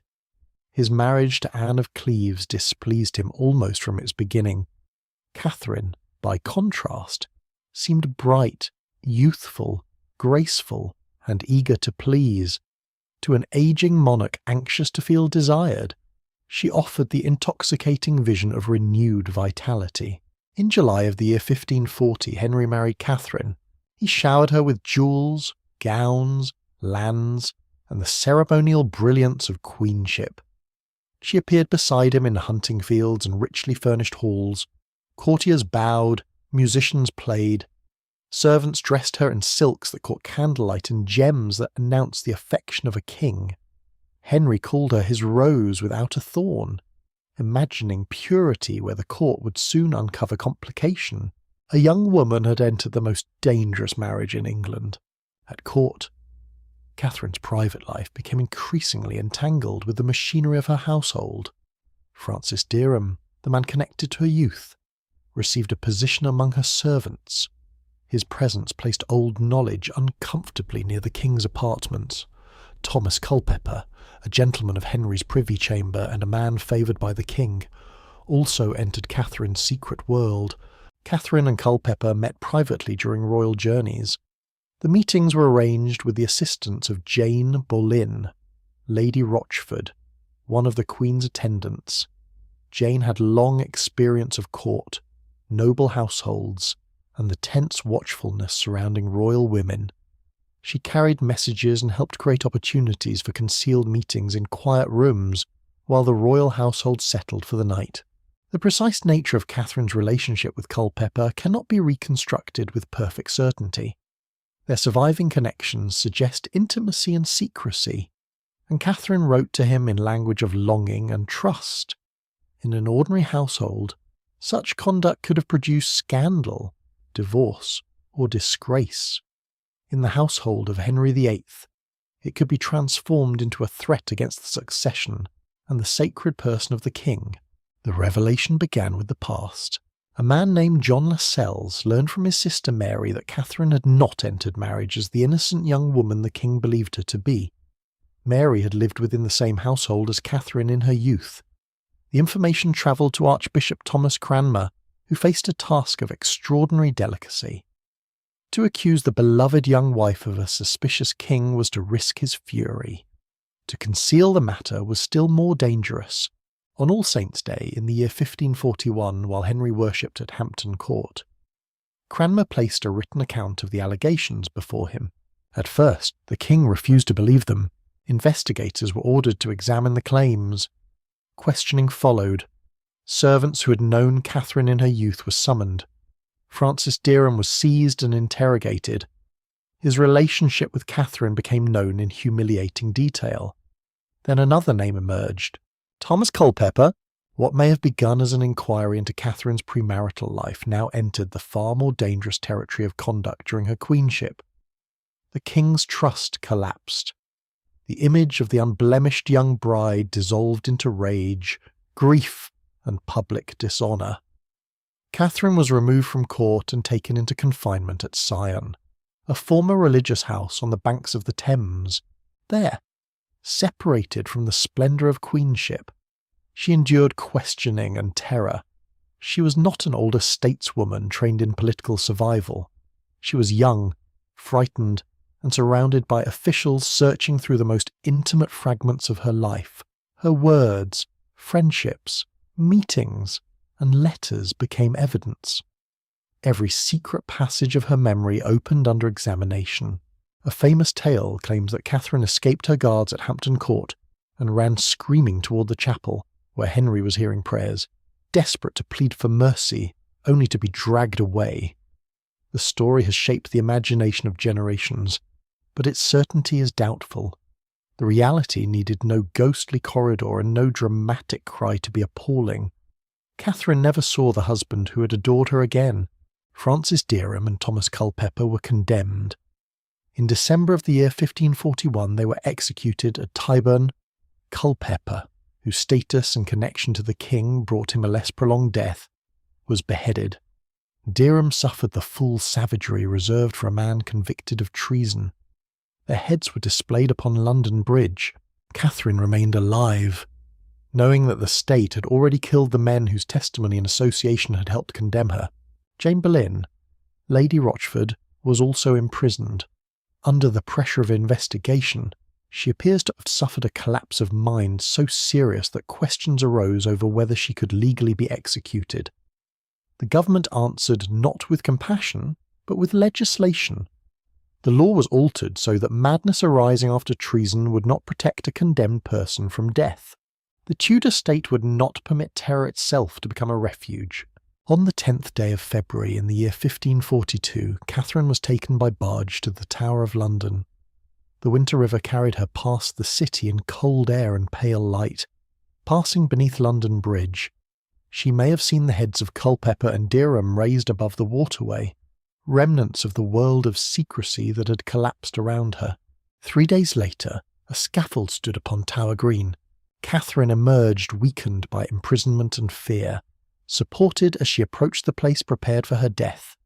The legend that she declared she would rather die the wife of Culpeper than Queen of England belongs to a much later romance, not secure evidence. The young woman who stood there appears instead to have submitted to the expected rituals of repentance and obedience. She placed her head upon the block. The axe fell. Jane Boleyn followed her to the scaffold that same morning. The attendant who had enabled secret meetings, the woman whose mind had buckled beneath the horror of investigation, was also executed within the walls. Catherine had worn a crown for little more than a year. She had entered royal marriage as a young woman shaped by an unguarded past, then found that every hidden touch, every remembered promise, and every midnight meeting could be gathered into the language of treason. Her death exposes the coldest power of the Tudor court. A queen might be treasured as an emblem of desire. She might be dressed in jewels, addressed with reverence, and surrounded by servants. Yet once the king's affection turned into shame, even youth offered no mercy. The crown that lifted her above ordinary women also delivered her into the hands of the executioner. In the summer of the year 1553, a girl of 16 sat within the centre of a storm she had not created, holding a crown that seemed to burn the hands of everyone who touched it. Her name was Lady Jane Grey. She had been born into the perilous privilege of royal blood. Through her grandmother, she descended from King Henry VII. She was not raised as a carefree child of the country estates, allowed to vanish into gardens and games. Her education was rigorous, almost severe. She read deeply in scripture and classical learning. She spoke and wrote with refinement unusual even among noble women. Those who encountered her intelligence noticed its seriousness. Jane was formed by books, discipline, faith, and the constant knowledge that in a royal family, a daughter might be used to strengthen an alliance or settle a succession. She was a committed Protestant in an England whose religious settlement remained unsettled and dangerous. The young King Edward VI, only son of King Henry VIII, shared that Protestant faith with intense conviction. Yet Edward was dying. His body, weakened by disease, could not preserve the religious future his advisers hoped to defend. His elder half-sister Mary remained the lawful heir under the succession arranged by their father, but Mary was Catholic. To Edward, and to those whose power depended upon the Protestant government, her accession threatened not merely a change of ruler, but the reversal of an entire sacred order. Churches might change again. Clergy might be removed. Religious books might be condemned. Men who had prospered under Edward might fall beneath Mary. At the heart of these fears stood John Dudley, Duke of Northumberland, the dominant political figure in the final phase of Edward's reign. Northumberland possessed influence, enemies, and a family whose future would become bound to Jane's fate. In May of the year 1553, Jane married his son, Lord Guildford Dudley. The marriage joined youth to strategy. Guildford was handsome, proud, and ambitious enough to understand the splendour that might suddenly become available to him. Jane, learned and serious, may have had little power over the arrangement. Noble daughters were accustomed to marriages designed by parents and governors, yet this marriage carried a significance hidden even within the ceremony itself. It placed Jane beside the family most prepared to control the kingdom when the king died. Edward made a document setting aside both of his half-sisters, Mary and Elizabeth. The crown was to descend instead to Jane and her heirs. His reasoning combined religion, legality, youth, pressure from powerful adults, and the fear that his own work would be destroyed once he was gone. On the 6th day of July, King Edward VI died at Greenwich. For several days, his death was concealed from the wider kingdom while men around the throne prepared their move. Jane was summoned to Sion House. There, in a gathering heavy with expectation, she was informed that the king was dead and that she was now Queen of England. Jane reportedly collapsed. The crown had not appeared before her as a prize. It had descended like a sentence. She protested that Mary was the rightful heir. She wept. She resisted. Yet around her stood parents, counsellors, noblemen, and her husband's family, speaking the solemn language of duty and divine purpose. They told her that Edward had chosen her. They told her that the preservation of true religion required her obedience. They told her, in effect, that refusing the crown would itself become a betrayal of the cause she cherished. At last, Jane accepted. On the 10th day of July, she travelled by river to the Tower of London, dressed in green and white, attended as a sovereign. Guns announced her arrival. Officials approached her with deference. She entered not as a captive, but as the proclaimed queen, preparing for the ceremonial splendour of monarchy. Within the royal apartments, she began to discover how little control the crown had given her. Lord Guildford wished to be made king. His mother expected that her son would receive royal authority beside Jane. Jane refused to grant him kingship without an Act of Parliament, offering him instead the title of Duke. The quarrel exposed a bitter reality. The young woman presented to the nation as sovereign was surrounded by people who expected to rule through her. She'd been elevated precisely because she was considered useful, Protestant, legitimate enough for their purpose, and young enough to be managed. Outside the walls, the plan was failing. Mary did not quietly submit to exclusion. From East Anglia, she declared herself rightful queen. Supporters gathered to her cause. Ordinary people, landowners, councillors, and armed retainers came forward in growing numbers. Some defended her legal claim. Some preferred her personally. Some distrusted Northumberland. Some believed that no dying boy and no council of ambitious men possessed the right to alter the inheritance of the crown so easily. The kingdom began to turn toward Mary. Inside the Tower, Jane signed documents and attempted to occupy a throne whose foundations were already giving way. Each day brought diminishing certainty. Northumberland departed London with forces intended to suppress Mary, leaving behind a council whose loyalty weakened as danger increased. The same councillors who had proclaimed Jane began quietly calculating how to save themselves. On the 19th day of July, the council abandoned her cause and proclaimed Mary Queen. The bells of London rang out. Crowds celebrated in the streets. Bonfires glowed. Wine flowed. The city rejoiced in Mary's victory. While within the Tower the girl called Queen understood that her reign had ended without a coronation, without an army, and without the affection of the people expected to obey her. Jane's father entered her chamber and told her she was no longer queen. She is said to have replied with painful simplicity, asking whether she might now return home. She could not. The Tower that had received her as a ruler became her prison. Guildford was held apart from her. Northumberland was captured, condemned, and executed. Jane and her husband were brought to trial for treason in November. Both were found guilty and sentenced to death. Yet Queen Mary hesitated to carry out the sentence. Jane was young. She had been used by older and more powerful figures. Her brief occupation of the throne had collapsed. For a time, it appeared that imprisonment, perhaps eventual mercy, might be her fate. Then, in early 1554, rebellion rose again. Thomas Wyatt led armed resistance against Mary's intended marriage to Philip of Spain. Jane's father, Henry Grey, joined the uprising. Whether Jane herself had any knowledge of this final desperate venture did not matter sufficiently. As long as she lived, she remained a Protestant alternative to Mary, a name around which enemies might assemble. Her innocence could no longer make her harmless. Mary signed the order. Guildford was to die upon Tower Hill. Jane was to die privately upon Tower Green. On the morning of the 12th day of February, Jane stood at a window and saw her husband being taken out toward execution. Later, his body was brought back within the walls in a cart, his severed head wrapped beside him. A marriage arranged for political advantage had led both young people to the same end. Jane prepared herself calmly. She carried a prayer book.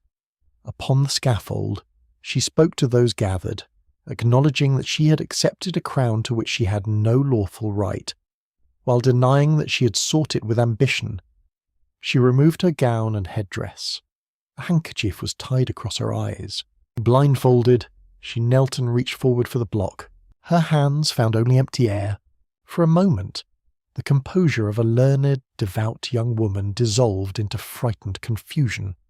She asked what she should do and where the block was. Someone guided her hands to it. She laid her head down and spoke words of faith. The axe descended. Lady Jane Grey had been proclaimed queen for 9 days.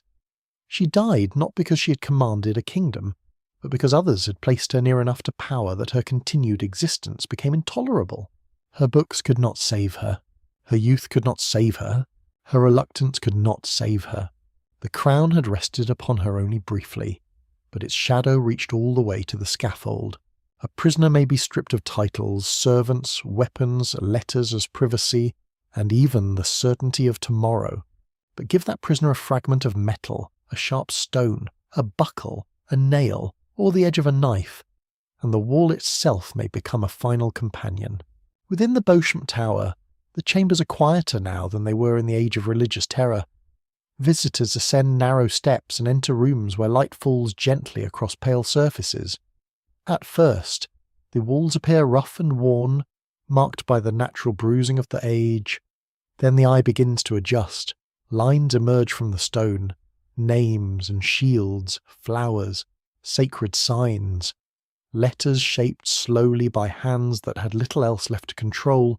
These are not the idle scratches of passing travellers. They are the inner lives of captives made visible. In the 16th century, England became a country in which belief itself could lead a person into danger. The kingdom moved through violent religious changes, each shift carrying new oaths, new suspicions, new definitions of obedience. A man might be imprisoned for defending a royal marriage. Another might be condemned for refusing the religion commanded by the monarch.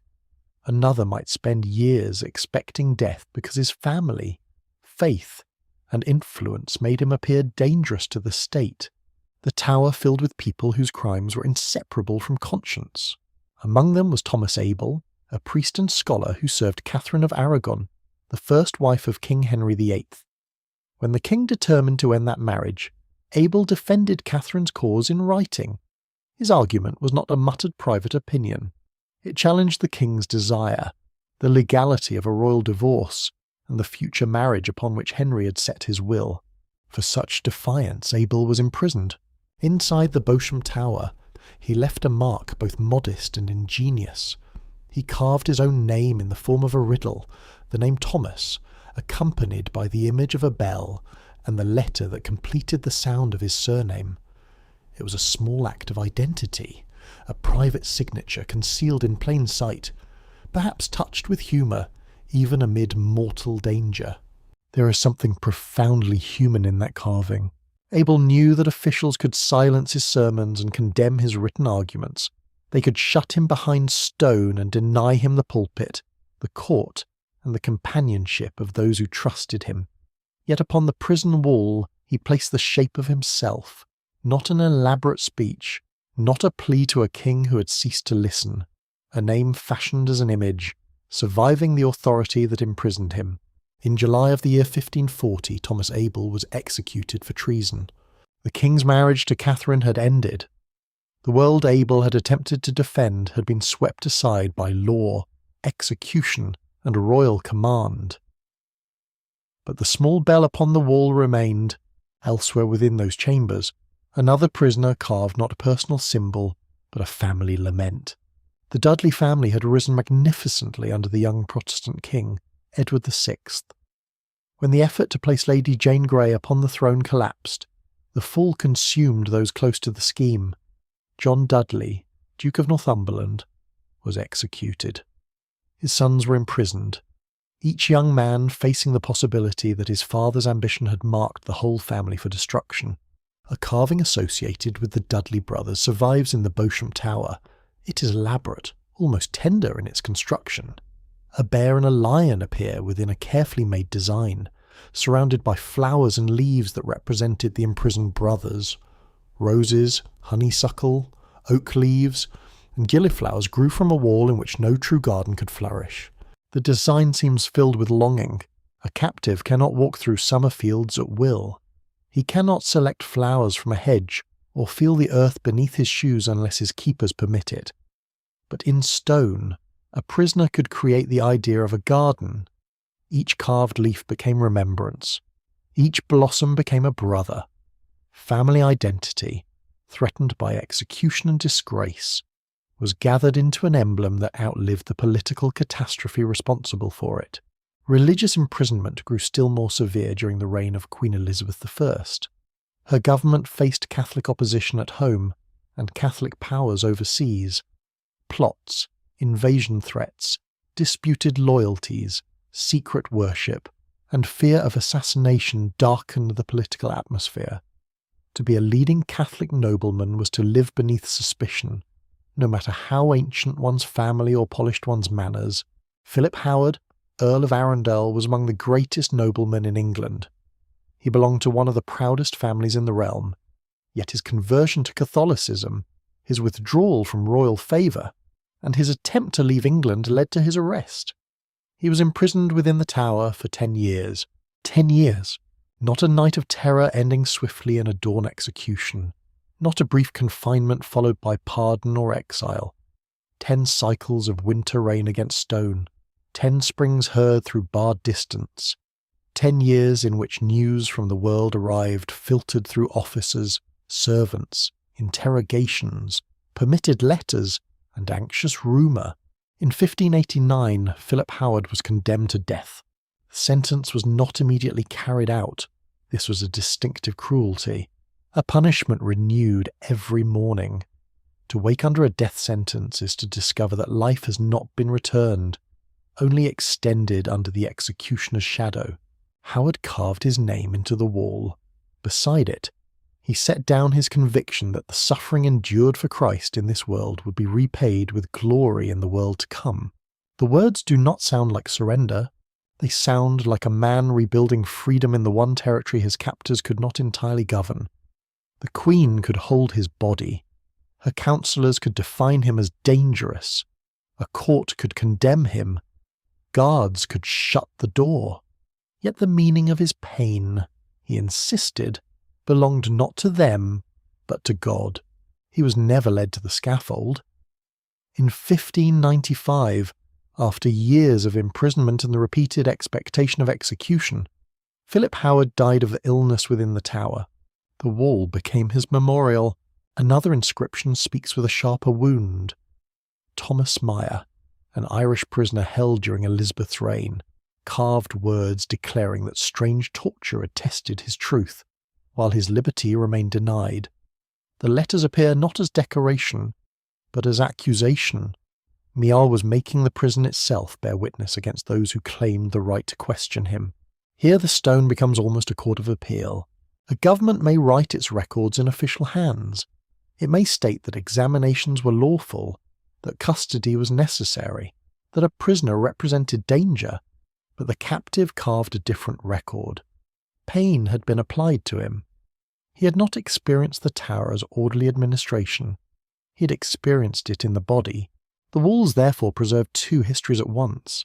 One is the history of monarchs, councillors, charges, trials, decrees, and national security. The other is the history of waiting hands, hands carving a bell for a surname, hands shaping flowers for imprisoned brothers, hands cutting faith into stone while death remained near, hands recording that the truth had been sought through torment. These carvings do not tell us everything. They do not reveal every conversation in a cell, every night of panic, every moment when hope weakened, but they bring us closer than proclamations ever can.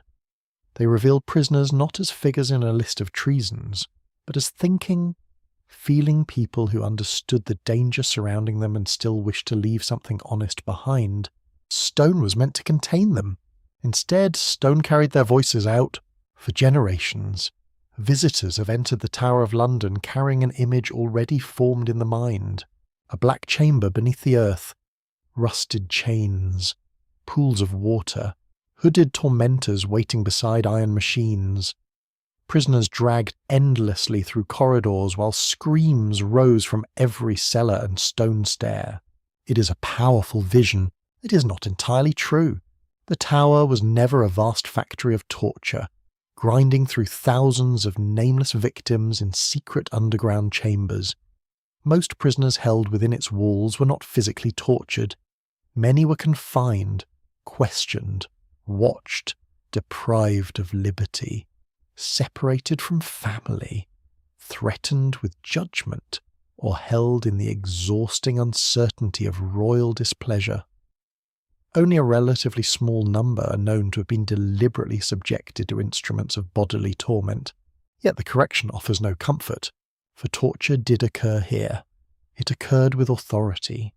It occurred in a kingdom proud of its laws, commanded by councillors and monarchs who understood perfectly well what they were authorizing. It was not the uncontrolled violence of a drunken guard in a forgotten cell. In the 16th and 17th centuries, when rulers feared religious conspiracy, assassination, invasion, and rebellion, pain became an instrument of state investigation. English law did not ordinarily recognise torture as a proper means of obtaining testimony. A trial was meant to rest upon witnesses, confessions, documents, and established procedure. But when the government believed the safety of the Crown was at stake, legal restraint could bend beneath political fear. Orders travelled from the Privy Council. Officers of the Tower received permission to apply pressure. The prisoner was no longer questioned merely as an accused individual. He or she was treated as the locked entrance to an invisible network of enemies. The officials wanted names. They wanted meeting places, priests, messengers, safe houses, hidden printing presses, financial supporters, foreign contacts, and rumours of plots not yet born. The victim's body became a map upon which the state attempted to discover the shape of danger. The most famous instrument was the rack. Its operation was brutally simple. A prisoner lay upon a wooden frame, wrists and ankles were secured, ropes were tightened through rollers until the body stretched beyond endurance, shoulders strained, joints separated, sinews tore, and pain flooded the mind until thought itself became difficult to preserve. The purpose was not spectacle. It was not an execution. The victim had to remain alive and capable of speech. The machine was designed to persuade a human being that any word, any name, any betrayal would be preferable to another turn. The rack had a grim alternative in the device called the Scavenger's Daughter. Where the rack lengthened the body, this iron frame compressed it. The prisoner was folded inward, head forced toward knees, arms and legs bound within a crushing embrace of metal. Breath became difficult. Blood might burst from the nose and ears. The human form, naturally made to stand, reach, and move, was closed against itself like an object being packed into too small a space. There were also manacles. To modern ears, the word may sound less frightening than a machine of wood or iron. Yet manacles could produce suffering of a prolonged and deliberate kind. A prisoner's wrists might be fastened high upon a wall so that the feet barely touched the floor, or did not touch it at all. Hours passed while the weight of the body dragged upon shoulders and arms. Sleep became impossible. Muscles trembled, then weakened. Hands swelled. The victim existed between exhaustion and pain, suspended beneath the gaze of those who waited for an answer. Among those who suffered in this world was Anne Askew. She was born into a respectable family in Lincolnshire and forced into a marriage arranged in place of her deceased sister. Intelligent, devout, and uncommonly brave, Anne embraced Protestant convictions at a time when disagreements over religious belief could be fatal. She challenged the teaching that bread and wine in the sacred service became the physical body and blood of Christ. Her beliefs placed her against the religious policy of King Henry VIII, whose kingdom had rejected papal authority but had not accepted every Protestant reform. Anne was arrested, examined, released, and arrested again. Her importance to her interrogators lay not only in what she believed, but in whom she might expose. Powerful women near Queen Catherine Parr were suspected of sharing reforming ideas. If Anne could be forced to name noble supporters, the inquiry might reach into the Queen's own circle. A theological dispute could become an attack upon the royal household. In the Tower, Anne was questioned about her connections. She refused to provide the names desired by her examiners. She was placed upon the rack. There is a special horror in the torment of Anne Askew because her body had already been made vulnerable by a society determined to govern her speech, belief, and conduct. She was a woman who had dared to interpret faith with her own mind, to leave a failed marriage, to argue with powerful men, and to reject the answers demanded of her. Upon the rack, those pressures became physical. Her limbs were pulled until she could no longer walk unaided. According to accounts associated with her suffering, officials hesitated to continue the torture, and senior figures themselves forced the mechanism further. She still did not give the names they sought. In July of the year 1546, Anne Askew was carried to Smithfield because her injuries prevented her from walking. She was secured for execution and burned for heresy. The flames ended a life that the interrogators had attempted and failed, to turn into an instrument against others. Decades later, the tower received a prisoner connected to another atmosphere of terror. In November of the year 1605, guards discovered Guy Fawkes beneath the Parliament buildings with barrels of gunpowder intended to destroy King James I, the royal family, bishops, nobles, and members of the political nation gathered for the opening of Parliament. The conspiracy was real. Its intended violence was immense. Fear swept through the government with understandable force. Fawkes initially gave little away. He presented himself with defiance, using a false name and refusing to identify his companions. The king authorised increasingly severe examination. The change in Fawkes can still be sensed in the surviving signatures he placed upon documents. His earlier writing appears firm and controlled. His signature upon a confession following torture is faint, broken, barely governed by the hand that made it. Here is the terrible difficulty of confronting the tower's history honestly. The plot Fawkes joined was murderous. The danger was not invented. A government had reason to seek those involved. Yet the body of a captive was made to suffer until speech emerged from ruin. The reality of the threat did not make the method less dreadful. Torture at the tower belonged to moments when authority feared what might be hidden beyond its sight. It prospered where religion became treason, where loyalty could not be trusted, and where rulers believed the survival of the realm depended upon forcing secrets from flesh. The later legends exaggerated its frequency. They turned the entire fortress into one endless chamber of agony. But legend did not invent Anne Askew's shattered body. It did not invent the manacles. It did not invent the rack. It did not invent the trembling signature of Guy Fawkes. The darkest truth is not that everyone in the tower was tortured. It is that a few were, deliberately, lawfully, in all but name, beneath orders issued by educated men who believed pain could protect a kingdom.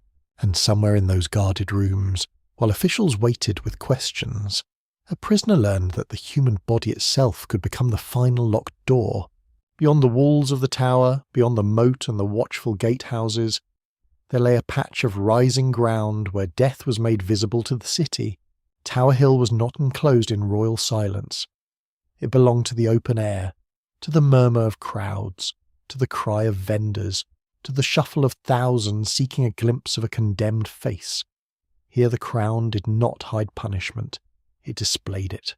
The scaffold stood upon ground northwest of the fortress, close enough that prisoners held inside could understand what awaited them, yet public enough for London to gather round the event. Executions within the fortress walls were exceptional, reserved largely for figures whose deaths carried special sensitivity, particularly royal or noble women, whose exposure to a vast public spectacle might provoke scandal or disorder. For most high-ranking men condemned for treason, the destination was Tower Hill.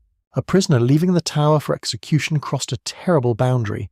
Within the walls, dread had been private, confined to chamber, chaplain, guard, and conscience. Upon the hill, death became performance. The city came to watch. Some arrived from curiosity, some from hatred, some from loyalty to the prisoner. Some came because an execution of a great lord offered a rare chance to see the glittering hierarchy of England reduced to bare mortality. The people who could never enter a royal council chamber, never speak to a duke, never stand within the inner life of court, might see an earl kneel in plain view and present his neck to the axe. The scaffold transformed rank into theatre. In June of the year 1535, John Fisher, Bishop of Rochester, was led to Tower Hill. He was an elderly man, thin, scholarly, and respected across Europe for learning and piety. He had refused to accept King Henry VIII as supreme head of the Church in England. His refusal was not loud rebellion with weapons and banners. It was a refusal of conscience, an inability to speak words he believed false. That was sufficient. Fisher had spent his final imprisonment weakened by age and illness. According to accounts of his last morning, he dressed carefully for execution, saying that this was his wedding day and that he must therefore clothe himself appropriately. Brought into daylight upon the hill, He dressed those assembled with dignity. He prayed. The executioner raised the axe. The old bishop's head was severed. His death sent a message far beyond the scaffold. A man of the church, admired for scholarship, could be destroyed if his conscience challenged the monarch's command. The body was buried with little honour, while the head was displayed publicly, exposed to weather and the gaze of London. Less than 2 weeks later, Sir Thomas More walked toward the same place of death. He had once stood near the summit of government as Lord Chancellor. He had conversed with princes, written books, welcomed scholars, loved his family deeply, and served the king with formidable intelligence. His fall came from the same royal demand that had consumed Fisher. More would not acknowledge the king's spiritual supremacy in the required manner. On Tower Hill, he retained the wit for which he had been known in life. As he mounted the scaffold, he reportedly asked for assistance going up, adding that he would manage his descent himself. It was a delicate final act of self-possession, humour surviving in the presence of the axe. When he prepared to kneel, he moved his beard aside, observing that it had committed no treason. The blade ended his life. His head, like Fisher's, was exhibited as a warning. His daughter, Margaret Roper, would obtain it and preserve what she could of her father from the public degradation imposed upon him. The intimate love of a child met the machinery of state punishment in a city where a severed head could become both warning and relic. Tower Hill did not judge innocence. It completed decisions already made elsewhere. In July of the year 1540, the scaffold received Thomas Cromwell, Earl of Essex, a man whose political genius had helped remake England. Cromwell had risen from modest beginnings to become the indispensable minister of Henry VIII. He had engineered legislation, administered royal power, assisted the destruction of monasteries, enriched the crown, and helped clear the path through which queens and religious opponents had fallen. Yet service to a dangerous king offered no lasting shelter. Cromwell's arrangement of Henry's marriage to Anne of Cleves ended in royal dissatisfaction. His enemies gathered. Allegations of heresy and treason enclosed him with astonishing speed. The minister who had helped operate the machinery of royal destruction suddenly found himself caught within it. From captivity, he pleaded for mercy. The plea did not save him. On Tower Hill, Cromwell addressed the crowd, commended his soul, and submitted to death. Accounts describe an execution painfully carried out, with the axe failing to deliver an immediate clean ending. Whether every grim detail later repeated is exact, the essential truth remains unaltered. One of the most powerful architects of Tudor government had died upon a public scaffold at the command of the king he had served. The hill possessed a savage lesson. Power could hasten a person toward it rather than protect them from it. More than a century later, another prisoner came to Tower Hill carrying the wreckage of royal rebellion. James Scott, Duke of Monmouth, was the handsome and popular illegitimate son of King Charles II. Upon the accession of the Catholic king, James II, Monmouth led a rebellion, presenting himself as a Protestant hope against an unpopular monarch. His rising ended in defeat at Sedgemoor. Captured and brought to London, he begged desperately for life, even throwing himself upon the mercy of the king. No mercy came. On the 15th day of July in the year 1685, Monmouth faced execution on Tower Hill. He gave the executioner money and urged him to strike cleanly, fearing the misery endured by others. The fear proved prophetic. The execution became infamous. Repeated blows were required. The crowd, expecting the swift ritual of noble death, instead witnessed horror prolonged upon the scaffold. A duke who had imagined himself a king died amid gasps, cries, and the terrible incompetence of the blade. The final noble beheading upon Tower Hill occurred in 1747. Simon Fraser, Lord Lovat, had been involved in the Jacobite rising that sought to return the Stuart dynasty to the throne. He was elderly, cunning, corpulent, and known for shifting political loyalties through a long life of clan rivalry and intrigue. By the time of his execution, the public appetite for spectacle had become overwhelming. Vast numbers gathered to see him die. A temporary wooden stand erected for spectators collapsed beneath their weight, killing several people.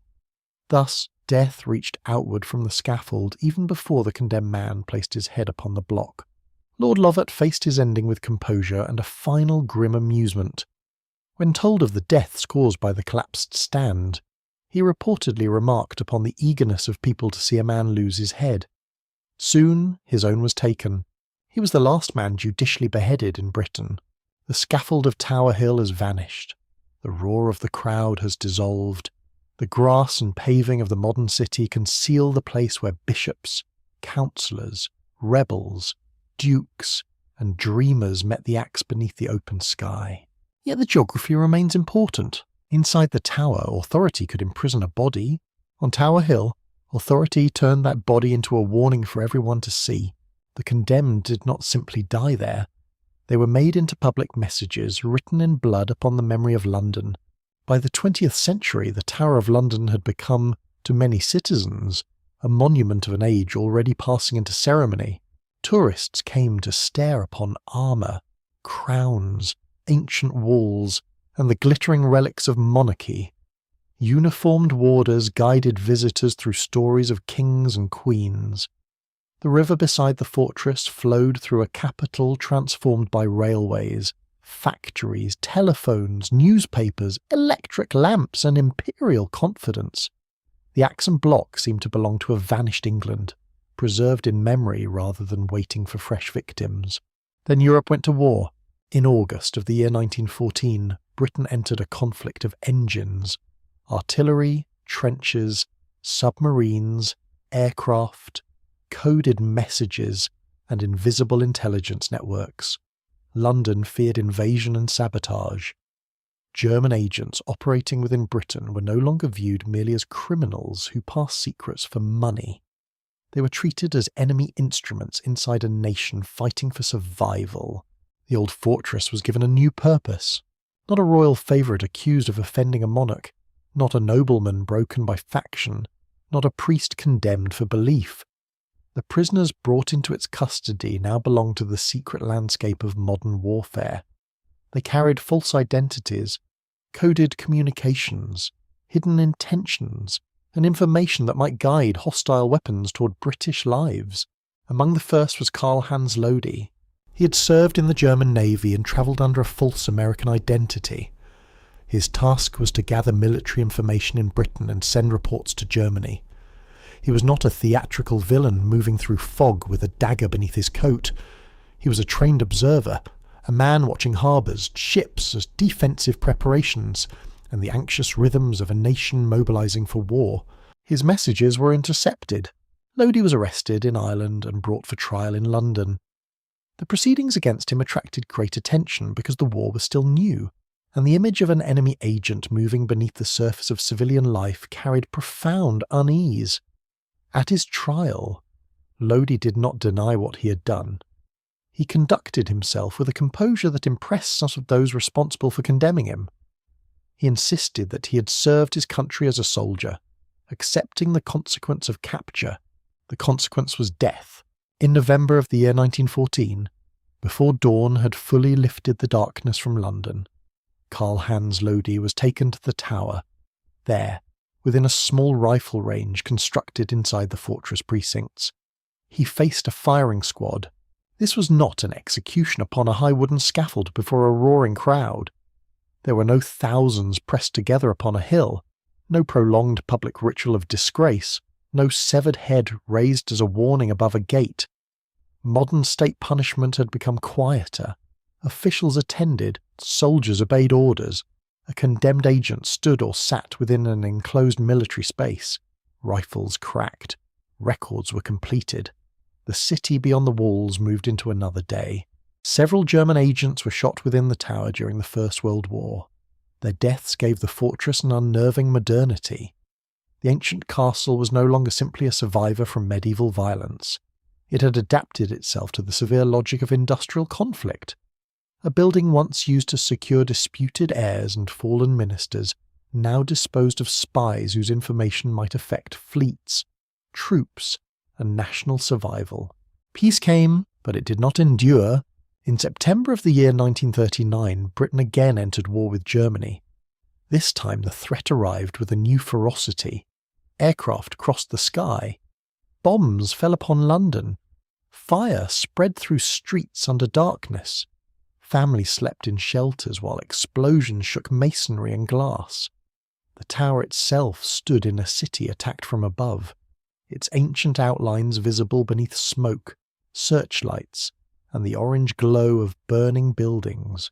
The fortress was again drawn into wartime security. One of its brief prisoners was Rudolf Hess, deputy to Adolf Hitler, who flew alone to Scotland in May of the year 1941 on an extraordinary and still disputed mission connected to peace with Britain. Captured after abandoning his aircraft, he was eventually brought to the tower for a short confinement. The castle received him not as a medieval traitor awaiting the block, but as one of the most startling prisoners of war in Europe, a senior figure from the enemy government who'd arrived by air from the centre of the conflict. Yet Hess was not the final man whose captivity gave the tower its wartime shadow. That place belongs to Josef Jacobs. Jacobs was a German agent trained for a secret landing in Britain. In January of the year 1941, he descended by parachute into fields near Ramsey in Cambridgeshire. The landscape beneath him was dark, cold and rural, far from the stone heart of London. His mission required stealth from the first moment. He needed to land unseen, gather himself, conceal his equipment, and begin the work for which he had been sent. Instead, his descent ended in injury. He fractured his ankle upon landing and was left stranded in a field, unable to disappear into the countryside. Local men discovered him.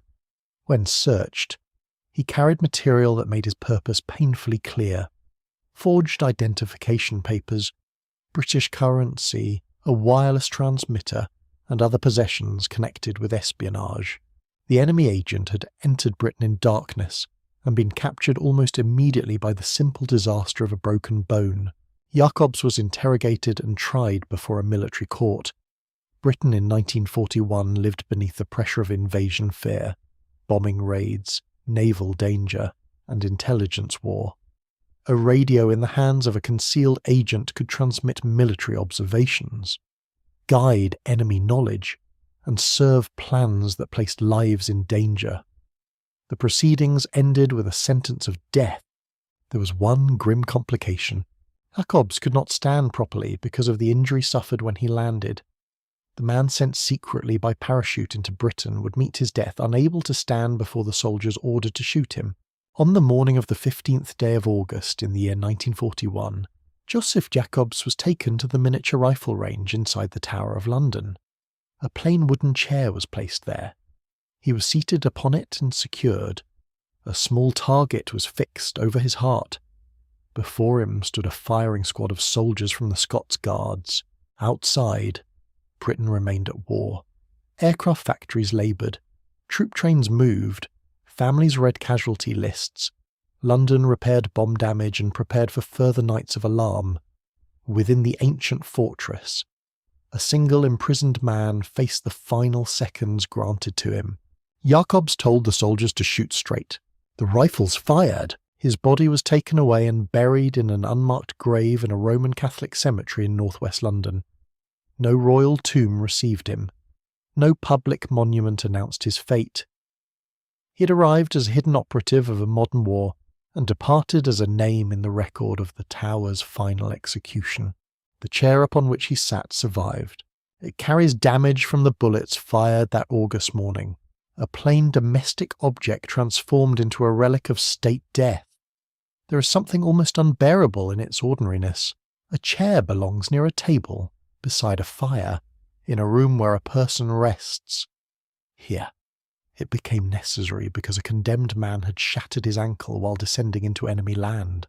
Joseph Jacobs was the last person executed within the Tower of London. Not a prince, not a queen, not a lord in velvet beneath the axe, a wounded spy in a world of parachutes, wireless signals, aircraft, and firing squads. The fortress had endured long enough to discover that human beings did not need crowns or castles to continue the old work of fear. The weapons had changed, The uniforms had changed. The language of danger had changed. But once more, a man was taken within its walls and did not leave alive. At the centre of the Tower of London, the grass is very quiet. It lies beneath open sky, enclosed by walls whose surfaces have known rain for centuries. Visitors pass slowly across the precinct, their voices lowered almost instinctively as they approach a simple memorial of glass. It is not immense. It does not rise like a triumphant statue above the fortress. It does not attempt to overwhelm the battlements surrounding it. Instead, it marks a place where human lives ended under authority. Upon its surface are words of remembrance for those who suffered death within the walls.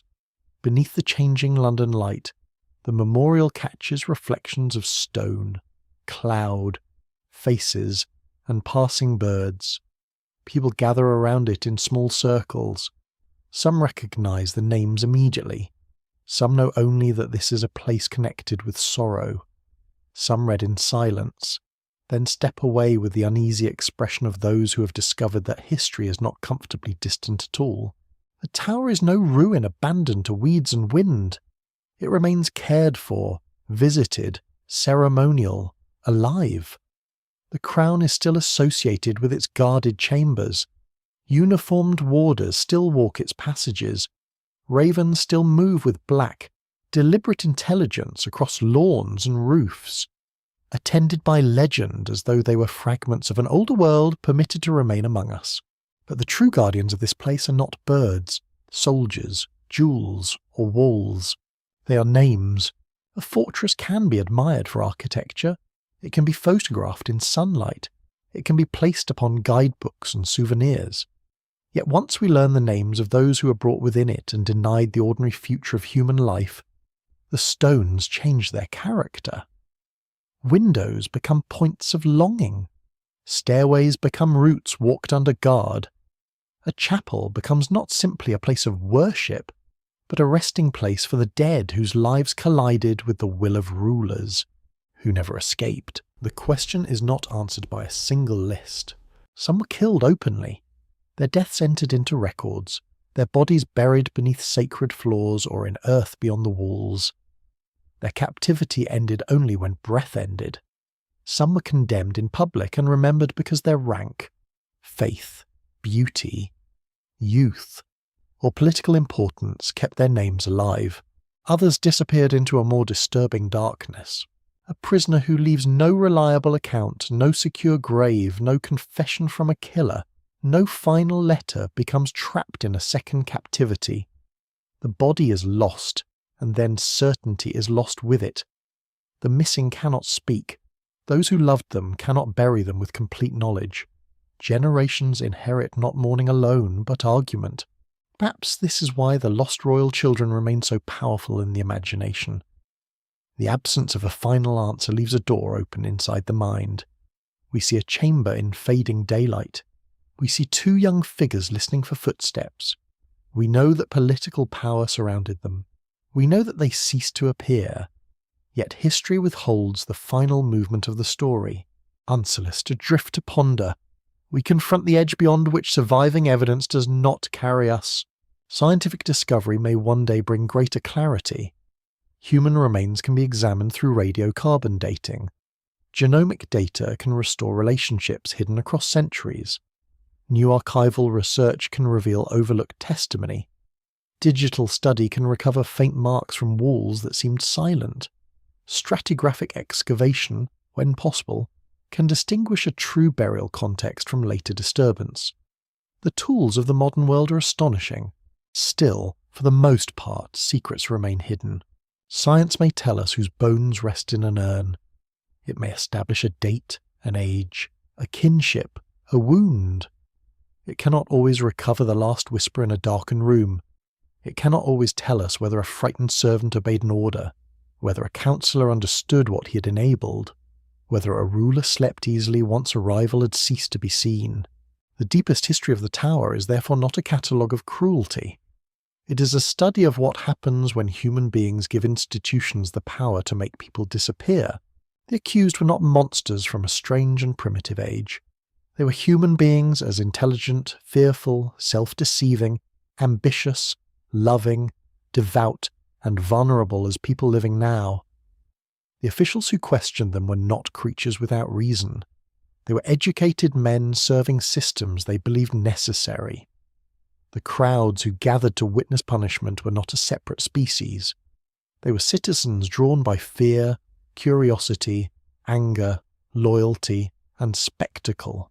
That recognition is more unsettling than any tale of ghosts. It is easy to imagine darkness as something belonging only to brutal centuries. When kings commanded executions and prisoners scratched prayers into cold walls, it is harder to accept that the impulses shaping such events have never vanished. Governments still speak of security. People still fear enemies within. Reputation can still be destroyed by accusation. Public crowds still gather around suffering, even when the scaffold has become a screen and the shouting travels without a human voice. The tower survives because its questions survive. How much freedom will people surrender to feel safe? What does loyalty mean when obedience becomes unjust? Can power ever be trusted to judge those who threaten it? And what duty do the living owe to those who were silenced before their truth could be heard? The river passes the fortress with no visible burden. Tide rises, tide withdraws. Rain darkens the outer walls and sunlight turns them pale again. Beyond the battlements, London rushes onward, filled with millions of lives, each carrying private hopes that would have been recognizable to every prisoner who once looked toward the same sky. A wish to go home, a wish to be believed, a wish to see a child again, a wish for one more morning in which the door opens not for judgment, but for freedom. The Tower of London does not need invention to be haunting. Its truth is enough. Within a place of ceremony and grandeur, people were shut away because they stood too close to danger, power, faith, inheritance, secrecy, or fear. Some found release. Some found death. Some entered the long silence from which no record has yet returned them. At the memorial, the visitor eventually turns away. Footsteps move across the grass. The fortress remains behind, heavy with preservation and absence. And above the river, under the patient London sky, its oldest unanswered question continues to breathe through the stone. Not who was strongest, not who wore the finest crown, but who entered these walls and never escaped them at all. End of script. Good night.